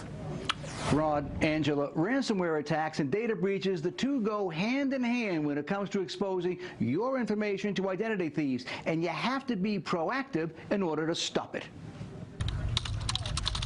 To the average consumer, a data breach doesn't seem so serious at first blush. When we have these attacks, the public's not generally as aware of it because individually they get notified, but it doesn't seem like a real threat. The online service LinkedIn has been the victim of what's called a data scraping attack. Data scraping is when a computer program extracts data from another program. As a result, the information of 700 million users, or about 92% of LinkedIn's clients, has been posted for sale on the dark web. Among the data out there, email addresses, full names, phone numbers, physical addresses, geolocation records, and other social media accounts and usernames. Now, LinkedIn says that no passwords were stolen, but security experts say there's enough information out there for criminals to create a fake identity of you. It's not a matter of can you be hacked. It's a matter of how many resources is somebody willing to throw at you to hack you. And here's why the information taken from LinkedIn can affect your life. Scammers will use it in social engineering attempts to get what they want.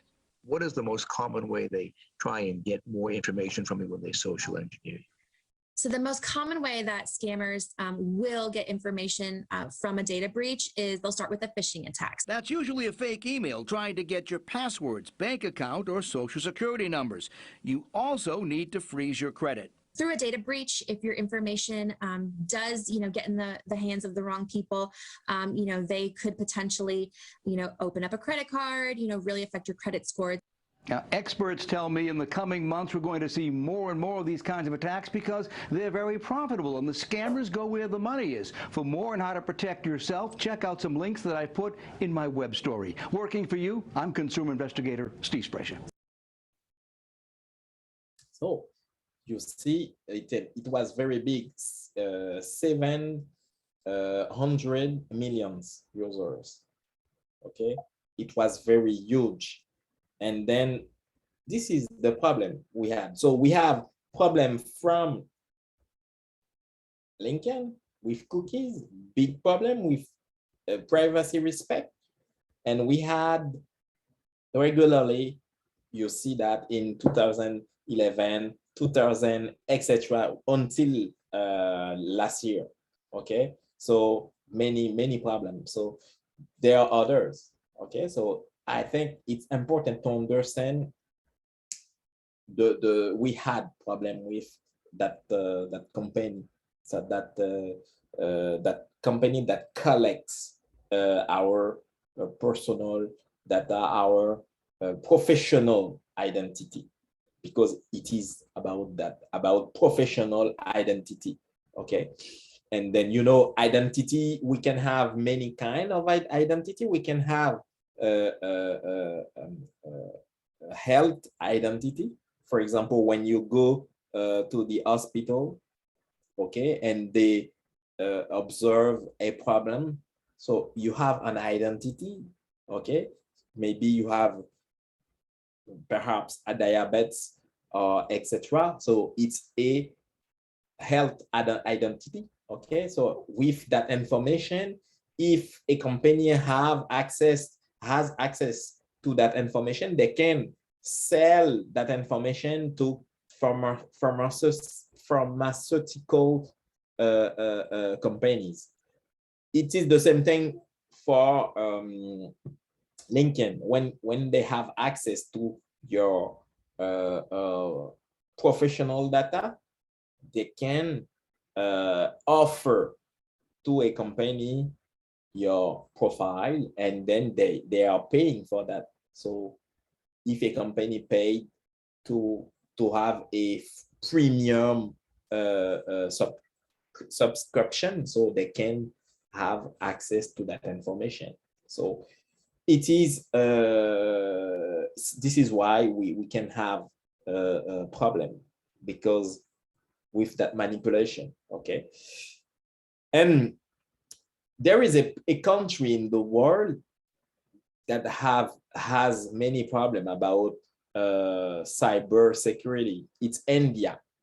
So today, India, they are very one of the country where we had many problems. We have many problems because it's a field for programmer, for software. There are many softwares there, and then they are very good to use social media to create cyber attack or data breach, okay, to manipulate information and then monetize professional identity. So there is an important article by two Indian here. So they reveals that problem. They reveal that problem. And according to business standards, also, cyber criminals use social media apps to attack. So today, more and more cyber attacker or pirate use social media like LinkedIn to attack someone. So they can use someone to attack specifically one person, but don't forget, it's not interesting one person. Unless you are a millionaire or a billionaire, like, you know, Zuckerberg. But if they use someone, it is because that person can give access to a company. They use people only to have access to a company. If you work for a company, so it's a good way to have access to that company. So this is the reason why they can attack someone. If they attack someone, they can have access to your password, and with that password, maybe they will have access to other account from a specific company, and it is interesting to have access to attack someone. But it's not to attack that person, but to attack someone else by a person. And it's a big problem. This is why today companies supposed to be aware, to help their employees to pay attention about that problem, because the employers could be the witness. A company can have many cybersecurity policy, and then if that company don't help the employees to do good, to have good what we can say behavior, it could be bad for that company, because they can use that person to attack the company. There are different types of cyber attacks.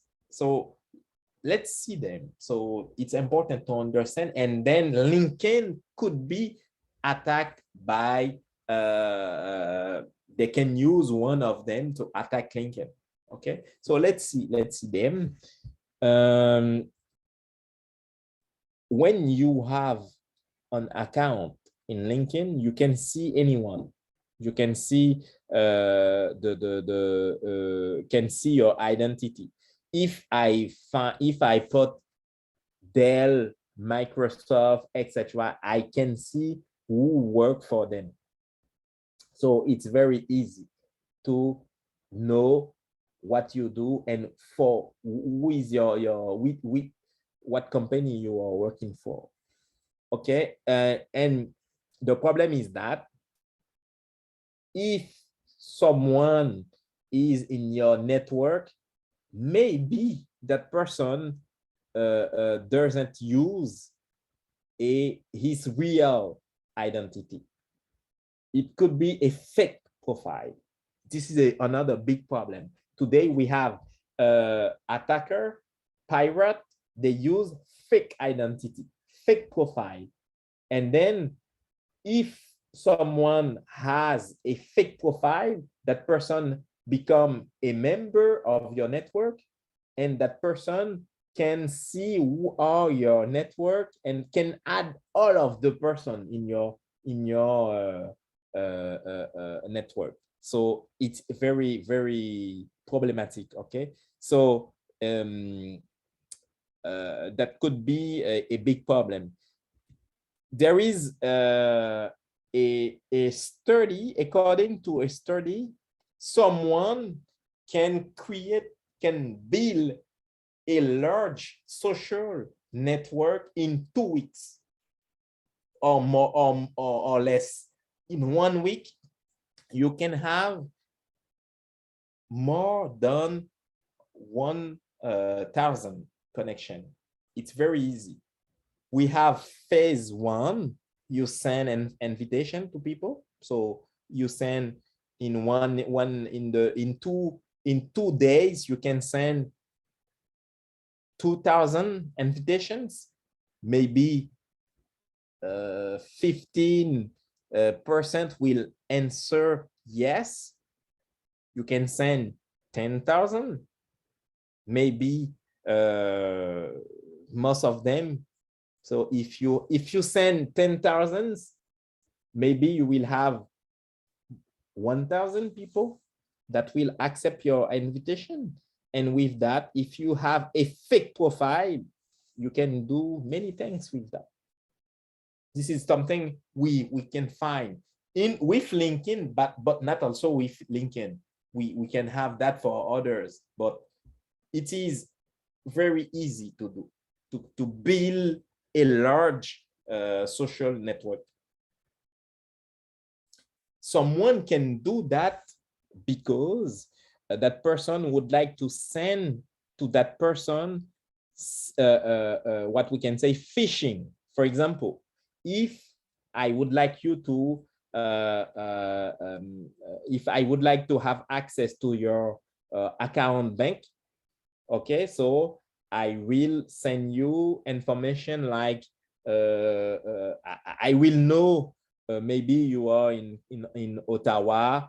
I will see how many big banks we have in Ottawa, and then maybe they will send information, for example, from Royal Canadian, RBC. We have RBC in French. I think it's the same thing in English. So they can use. So this is why today more and more big companies say we don't use that to have access with you, because that person can do that. That fake profile can send a fake a phishing, and then with that they will have your because they will do that with 100, maybe 10% will accept to add their personal information, and then so it is that's very bad, but this is a big reality today. And then when someone has access to more than 1,000 people, so that person can do bad things. Okay, so this is the problem today. So they know what to do. They know what kind of design using. For example, people know with blue color, that means trust. So if they use blue colors, you will maybe accept. So they know that, and they can use also the same fake profile of a bank. For example, it could be Desjardins or RBC.com, but they will use RBC IT, something like that, and you don't see IT, but the good website is .com. So if you don't see the difference, so it will be very easy to have you in the trap. Okay, so something very bad. So this is why we're supposed to pay attention about that information. And so they can use for people malicious software. So it is another kind of cyber attack they can use. And then it is very easy to have people in this trap also. There are 2 types of malware: computer viruses, worm, Trojan horse, logic bombs, different kind of malware we can have. So with that, they can have access with many information about personal privacy or secret, what we can say is industrial secret. So they can have access to information very sensitive from your company by using you. Okay, so this is why it's important to pay attention when we have a message from a company. We have more and more advertising from LinkedIn, or LinkedIn accept company send you message. So, but sometimes it could be difficult to make the difference because the attacker, the pirate are very smarter today, more and more.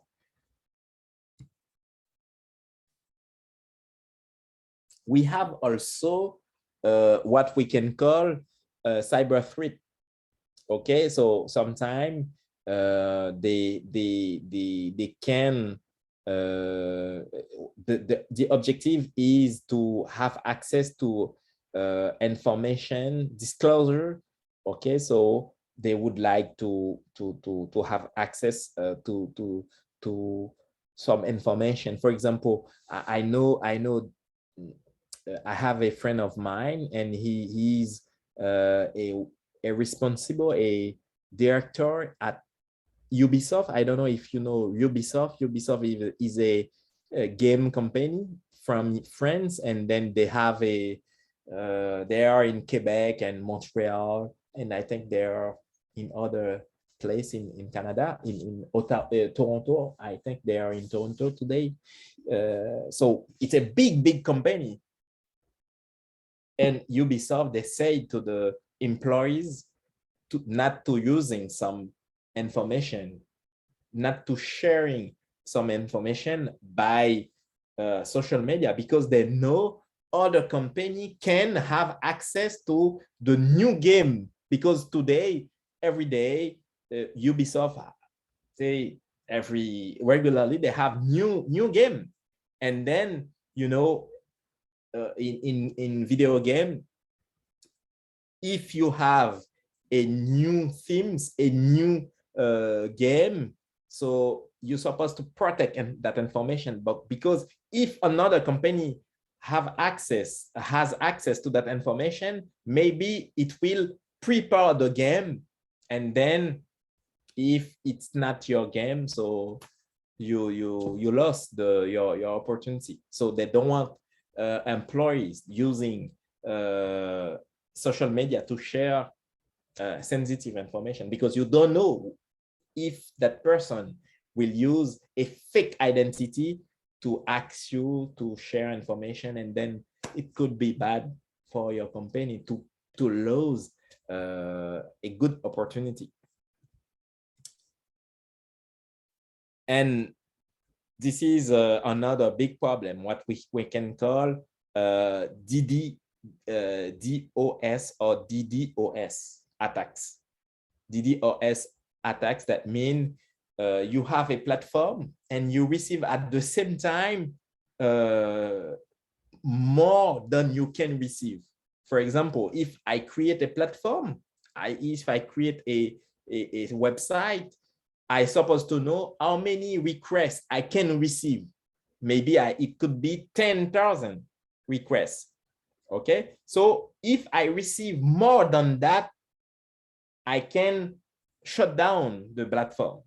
So usually attackers know that. They know, okay, if you are a small company, maybe you can receive 10,000 requests. So they will send you 5 done that, and then you shut down They did that for many companies in the world, and that could be very bad for the company. So you have an architecture of DDoS here. So you have many zombie requests, and then it's not maybe they use many other computer in the world to do that. So it is very something we find. For example, we had that problem with big platform, governmental platform. Sometimes people can use that kind of attack to shut down a big platform. So let's see an example here. Up here.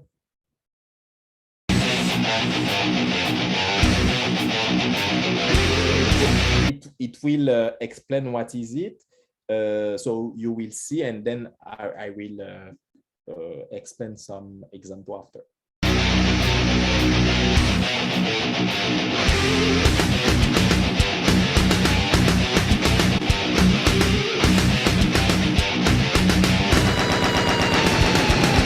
What's up, everybody? It's your boy Cord Racer back again, another YouTube video for your viewing enjoyment. And I gotta talk about this. I am sick and tired of these Lizard Squad losers gaining respect or gaining fame from 12-year-old kids who have no idea how this shit actually works. So today we're gonna talk about DDoS attacks. And first off, I work in IT, I work in networking, I do all this shit, so I know exactly what this is, and I've built infrastructure to stop DDoS attacks. So it's not that difficult.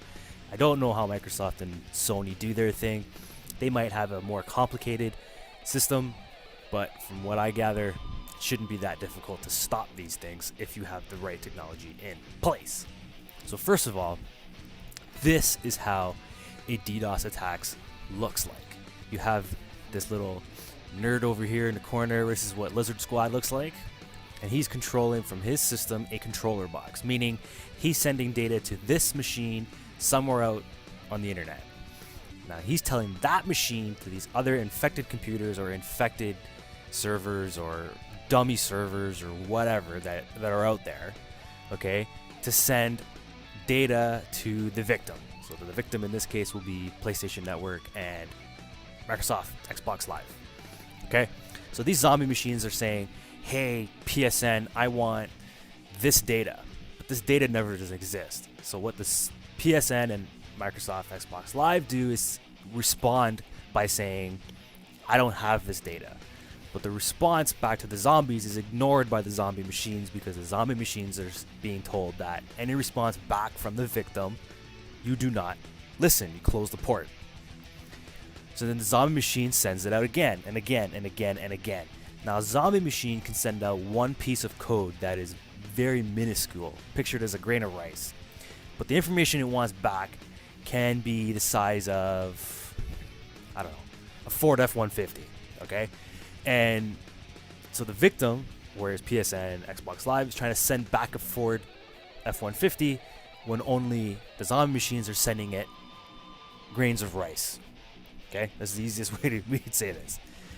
Basically, the servers on the Xbox Live system and the PSN systems, they can't handle the data going out, data coming in, because whatever it's sending out is getting ignored. So for every Ford F-150 it's sending out and not getting a response back, in those servers it sends the data again and again and again.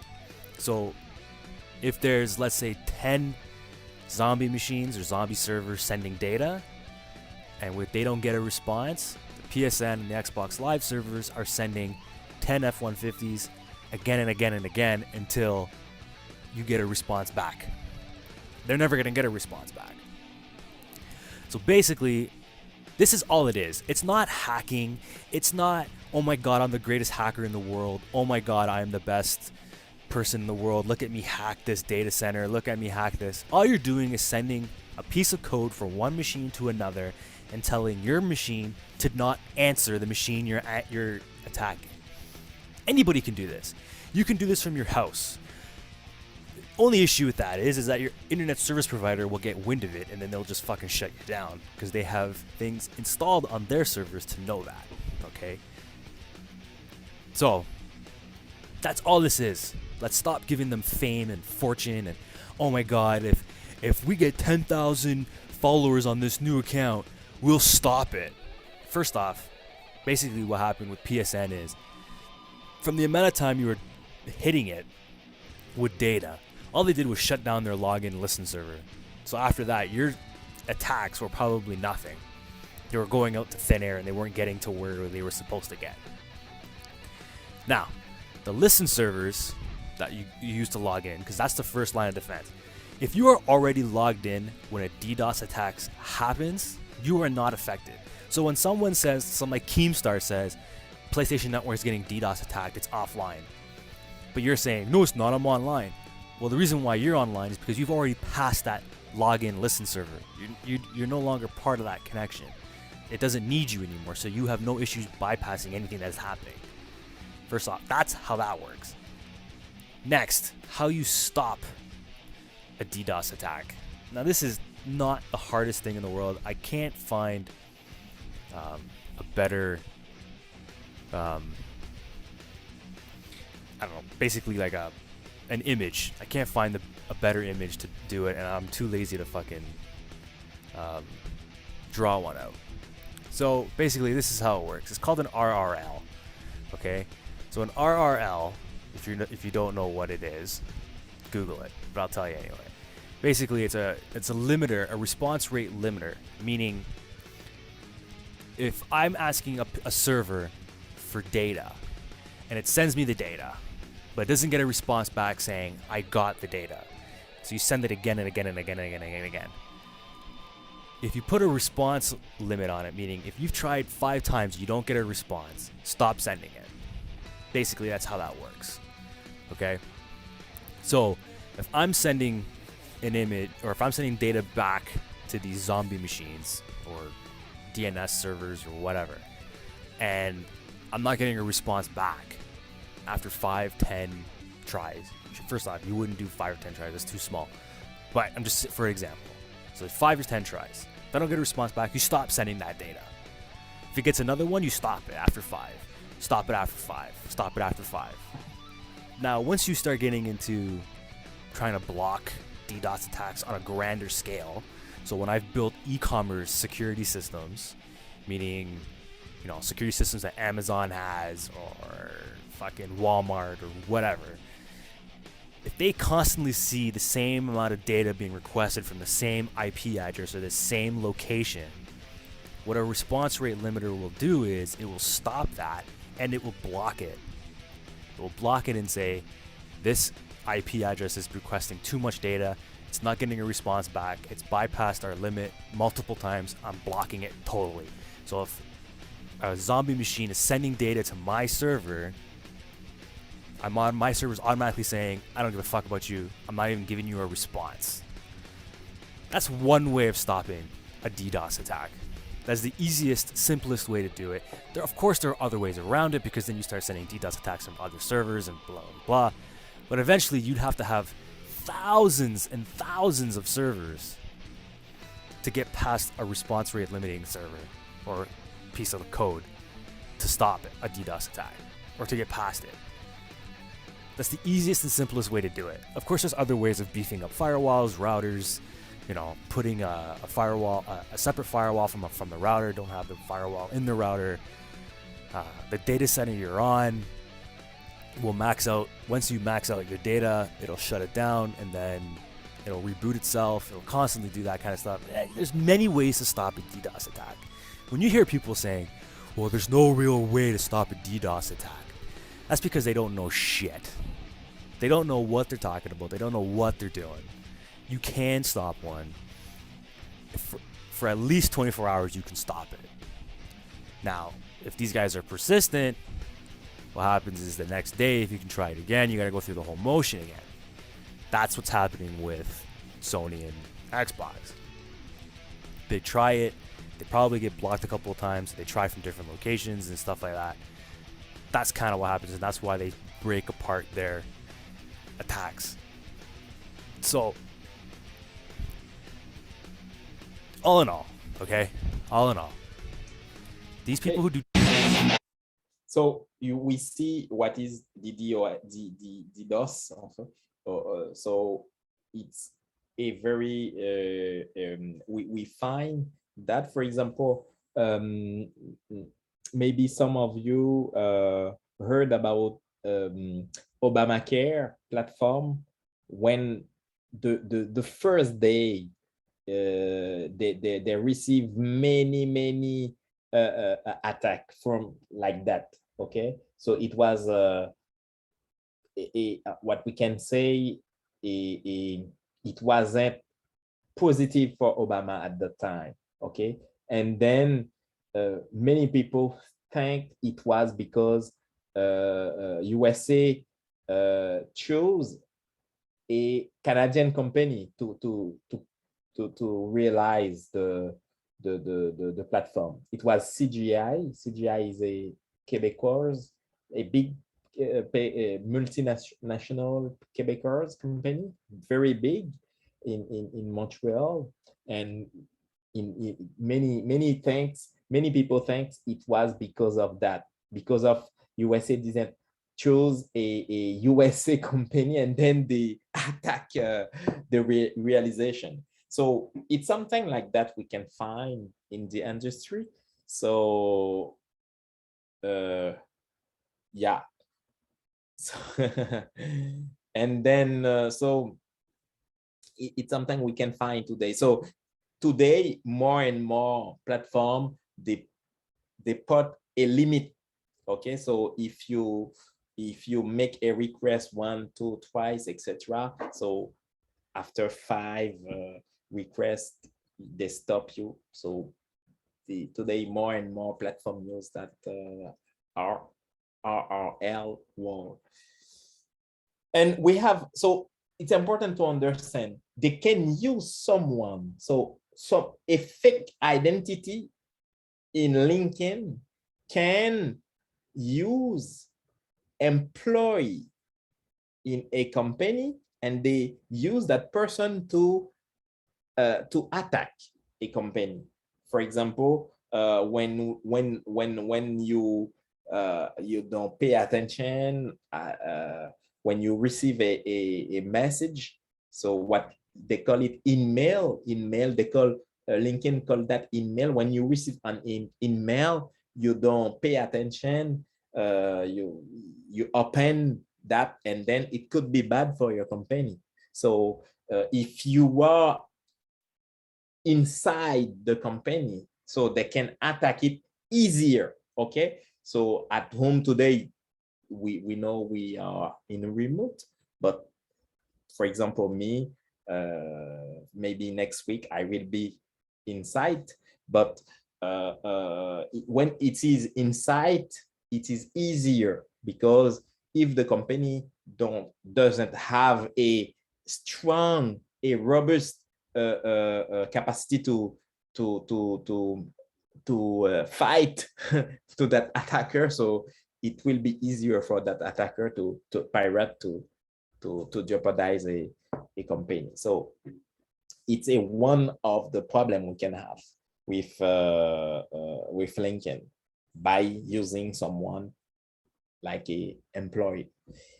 Cyber threat to people. So they can use what they call social engineering. Social engineering, that means someone contact you and asks you for a question, and if you give some sensitive information, they can use that information against your company or the company you work for. So this is another thing very important. Don't share sensitive information about your company. So this is why today we have what we can say secure email. Secure email, it could be, for example, more and more ministry use that. For example, you receive an email, specific email for 1 hour only. Okay, so you receive the email, you can share information with that email because it's very secure, and after 1 hour, this email it exists will not exist anymore. So they destroy the email. It's a one-use security email. So today we have that kind of email for sharing sensitive information.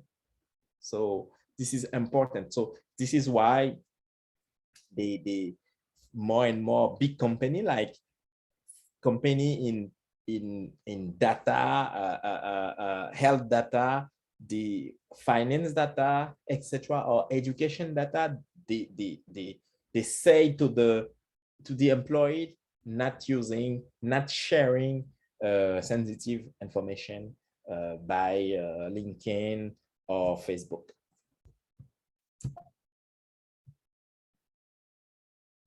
And like that company have information about copyright. Okay, so it's important to protect that risk of confidentiality, loss of control over content. So if your employee share information, so that could be very bad for a company. So this is why it's important to pay attention about that problem. And other things is about spamming. So when we receive unwanted email, okay, what we can spam. So it is important for employee to know, very important to destroy or to erase that information, that email, that what we can call in-mail with LinkedIn. They call it in-mail. So when we receive an in-mail that is something sometimes we can have some indice, some information we see it's not it could be the sender could be can have a fake identity. So it's very important to pay attention. And how can we stop getting spam invitations on LinkedIn? So let's see this video that give some recommendation about that. And it is for employees when we work for, it could be for us, for also the company we work for. Are you getting way too many unwanted invitations coming your way on LinkedIn? They could be invitations to connect. They could be invitations to an event. They could even be invitations to follow a business page. Well, stick around because I'm going to show you how you can now manage all of that and even put an end to them all. And that's coming up right now.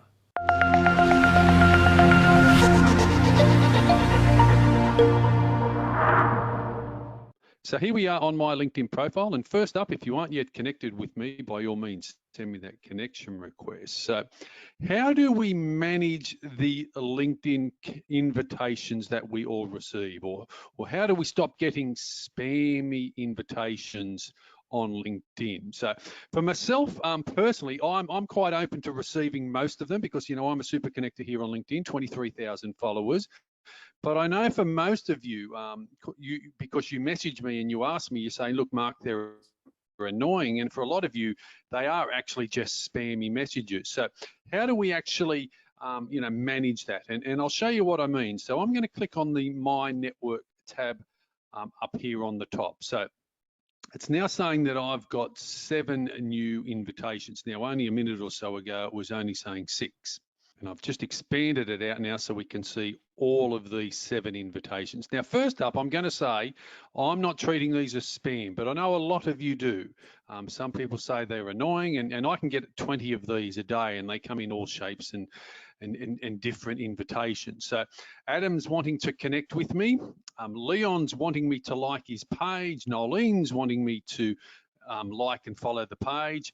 Francis is inviting me to an event. Dr. Michalis is inviting me to connect, and he's even got a message here saying he's been following some of my social media topics over the year. Priya's wanting to connect with me, and Bettina's wanting me to follow and stay up to date with her page as well. Now, all of these I've got within 12 hours. So these have all come in probably over the last 12 hours or so, which is a few, but it sort of comes with the territory. You know, I have a large LinkedIn network, so lots of people, you know, are wanting to connect with me and invite with me and things like that. But how do we actually manage all of that if you want to stop receiving them? Well, what we need to do is we need to go into the settings tab. So we're going to click here, and then we're going to click on the privacy and settings tab. And it's going to bring you up this page, which is a behind the scenes of your LinkedIn profile. Most of you have probably never seen this page as well. And look, I don't go into here too often as well, but we're going to scroll down and we're going to click on communications.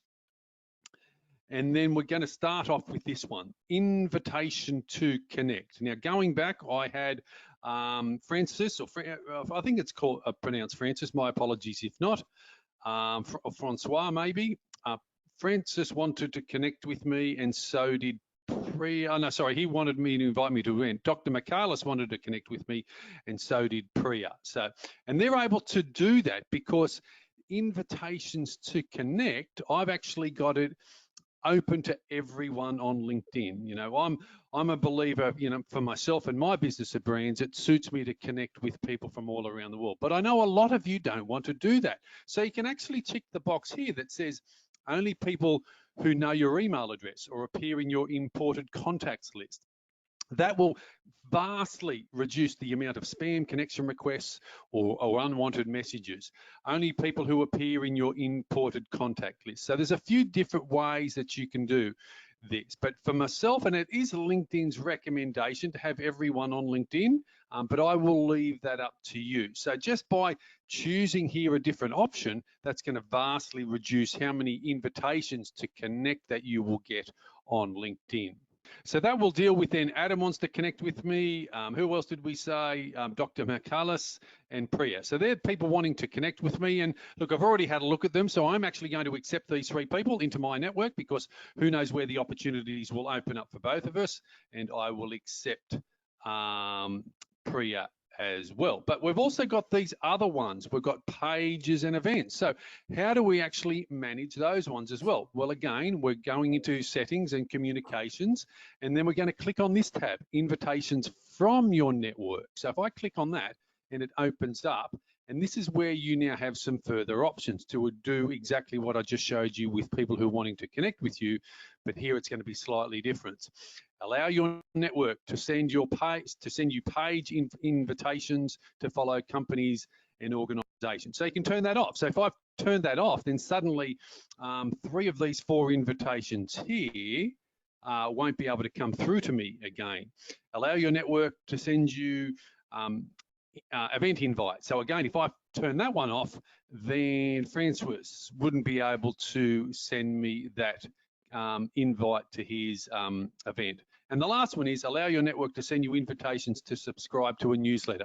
I don't have a subscribe to a newsletter request showing at the moment, but I'm quite sure within a day or so I will get one. So that's how you can manage those as well. So for a lot of you who are getting unwanted connection requests of all shapes and sizes, and for some of you, you're even calling that spam invitations and messages, that's how you're able to do it, and it's really simple. So go to your LinkedIn profile, click on the settings, and then go into the communications tab and let me know your thoughts on what buttons that you've ticked and how you're going to equally or further manage the connections and the invites that you're currently getting on your LinkedIn profile.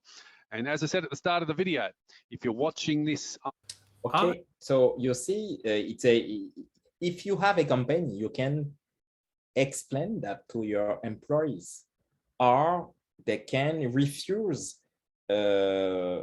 general invitations because you're supposed to protect your company. So very important. If you have a company on sensitive data, I mean health, finance, education, social media, you're supposed to explain that to your employees. It's important to select people that can send you invitation. So I think it's a good it's very important. So we can, this is a good advice to reduce problem, to reduce problem from spam. Spam is very, we can receive that, it's very easy. So important to know. And we have, so we can avoid that problem. So if we have strategies, okay. So we have other some kind of other problem we can have, exploitation of security vulnerability. So when someone use your computer to install malware, so it could be they can use inject inoculate information, bad information, and use that to exploit in the bad condition your computer. So it is important to know that. Other we have types of information that hacker can use with fake accounts. So usually what I said, finance is what they are looking for is in company in finance, company in identity. Identity is a new subject for us in Quebec or in Canada. So it's a good subject, because with identity we can have access to many good information. So when we say identity, that means access to many information on someone. So it could be a good if you work for a government and you have that that subject in your ministry, maybe you will receive attack, you will receive pirate information from pirates. So you're supposed to pay more attention. If you are in finance, you work for a bank, if you work for a health company, so it's important to pay attention more than other people. How can we protect ourselves? How can we do that? So it's important to verify the person who send information, who send invitation. So with LinkedIn, you're supposed to verify. And when you verify, you will see if that person has an important network. And if the person in his network are in the same field than him, maybe if you know some people of them, you can send a message. Maybe if you have a doubt, so maybe you can contact someone about that. So it's important to avoid sharing personal information and then sensitive secret information about your company or the company you work for. Make sure that the files sent are from secure source, because if it's a spam, if it's a phishing, so when you receive the message and then maybe it's too late. And then important point, when you finish to use LinkedIn, log out. Very important, log out. Don't leave open your account. Very important. Usually people don't think about that, but an important advice for you. And it's important to know the policy of your institution. So what is the policy, and you're supposed to know also if your institution has tools. For example, today there are a company that use platform to control information you receive from someone. So you can use them. Maybe your company has already a tools to help you if you work for a sensitive company. So it's important to know what do you have to control information you can receive for someone. Because if you have a platform that can make the selection for you, it's interesting. So it's not, so it will be easier for you to control the situation. And today we have a policy about bring your own device. So many more and more organizations have a policy about it. Because of today, we work in remote, so it's important to know what kind of device we can use. For example, if I would like to have access to a platform, my company platform, the company where I work, maybe the company give you a specific, what we can say, a VPN. For example, me, I work for Laval University. We have a VPN. If we'd like to have access to some part, we need to open the VPN. So it could be something like that. So you're supposed to know if your company, the company where you work has that also. Maybe yes, maybe not, but you're supposed to know that. So maybe it's a VPN that can help to protect you from that problem. And then I have an example here, a sample personal equipment use policy. So it is about bring your own device, and there is a policy about it. Maybe your company has that.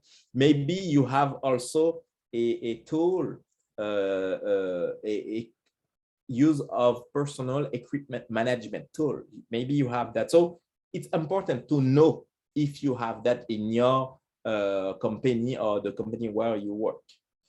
So you saw it's a big problem with, it's interesting with LinkedIn, but you can have also problem, and we just saw how we can avoid problem.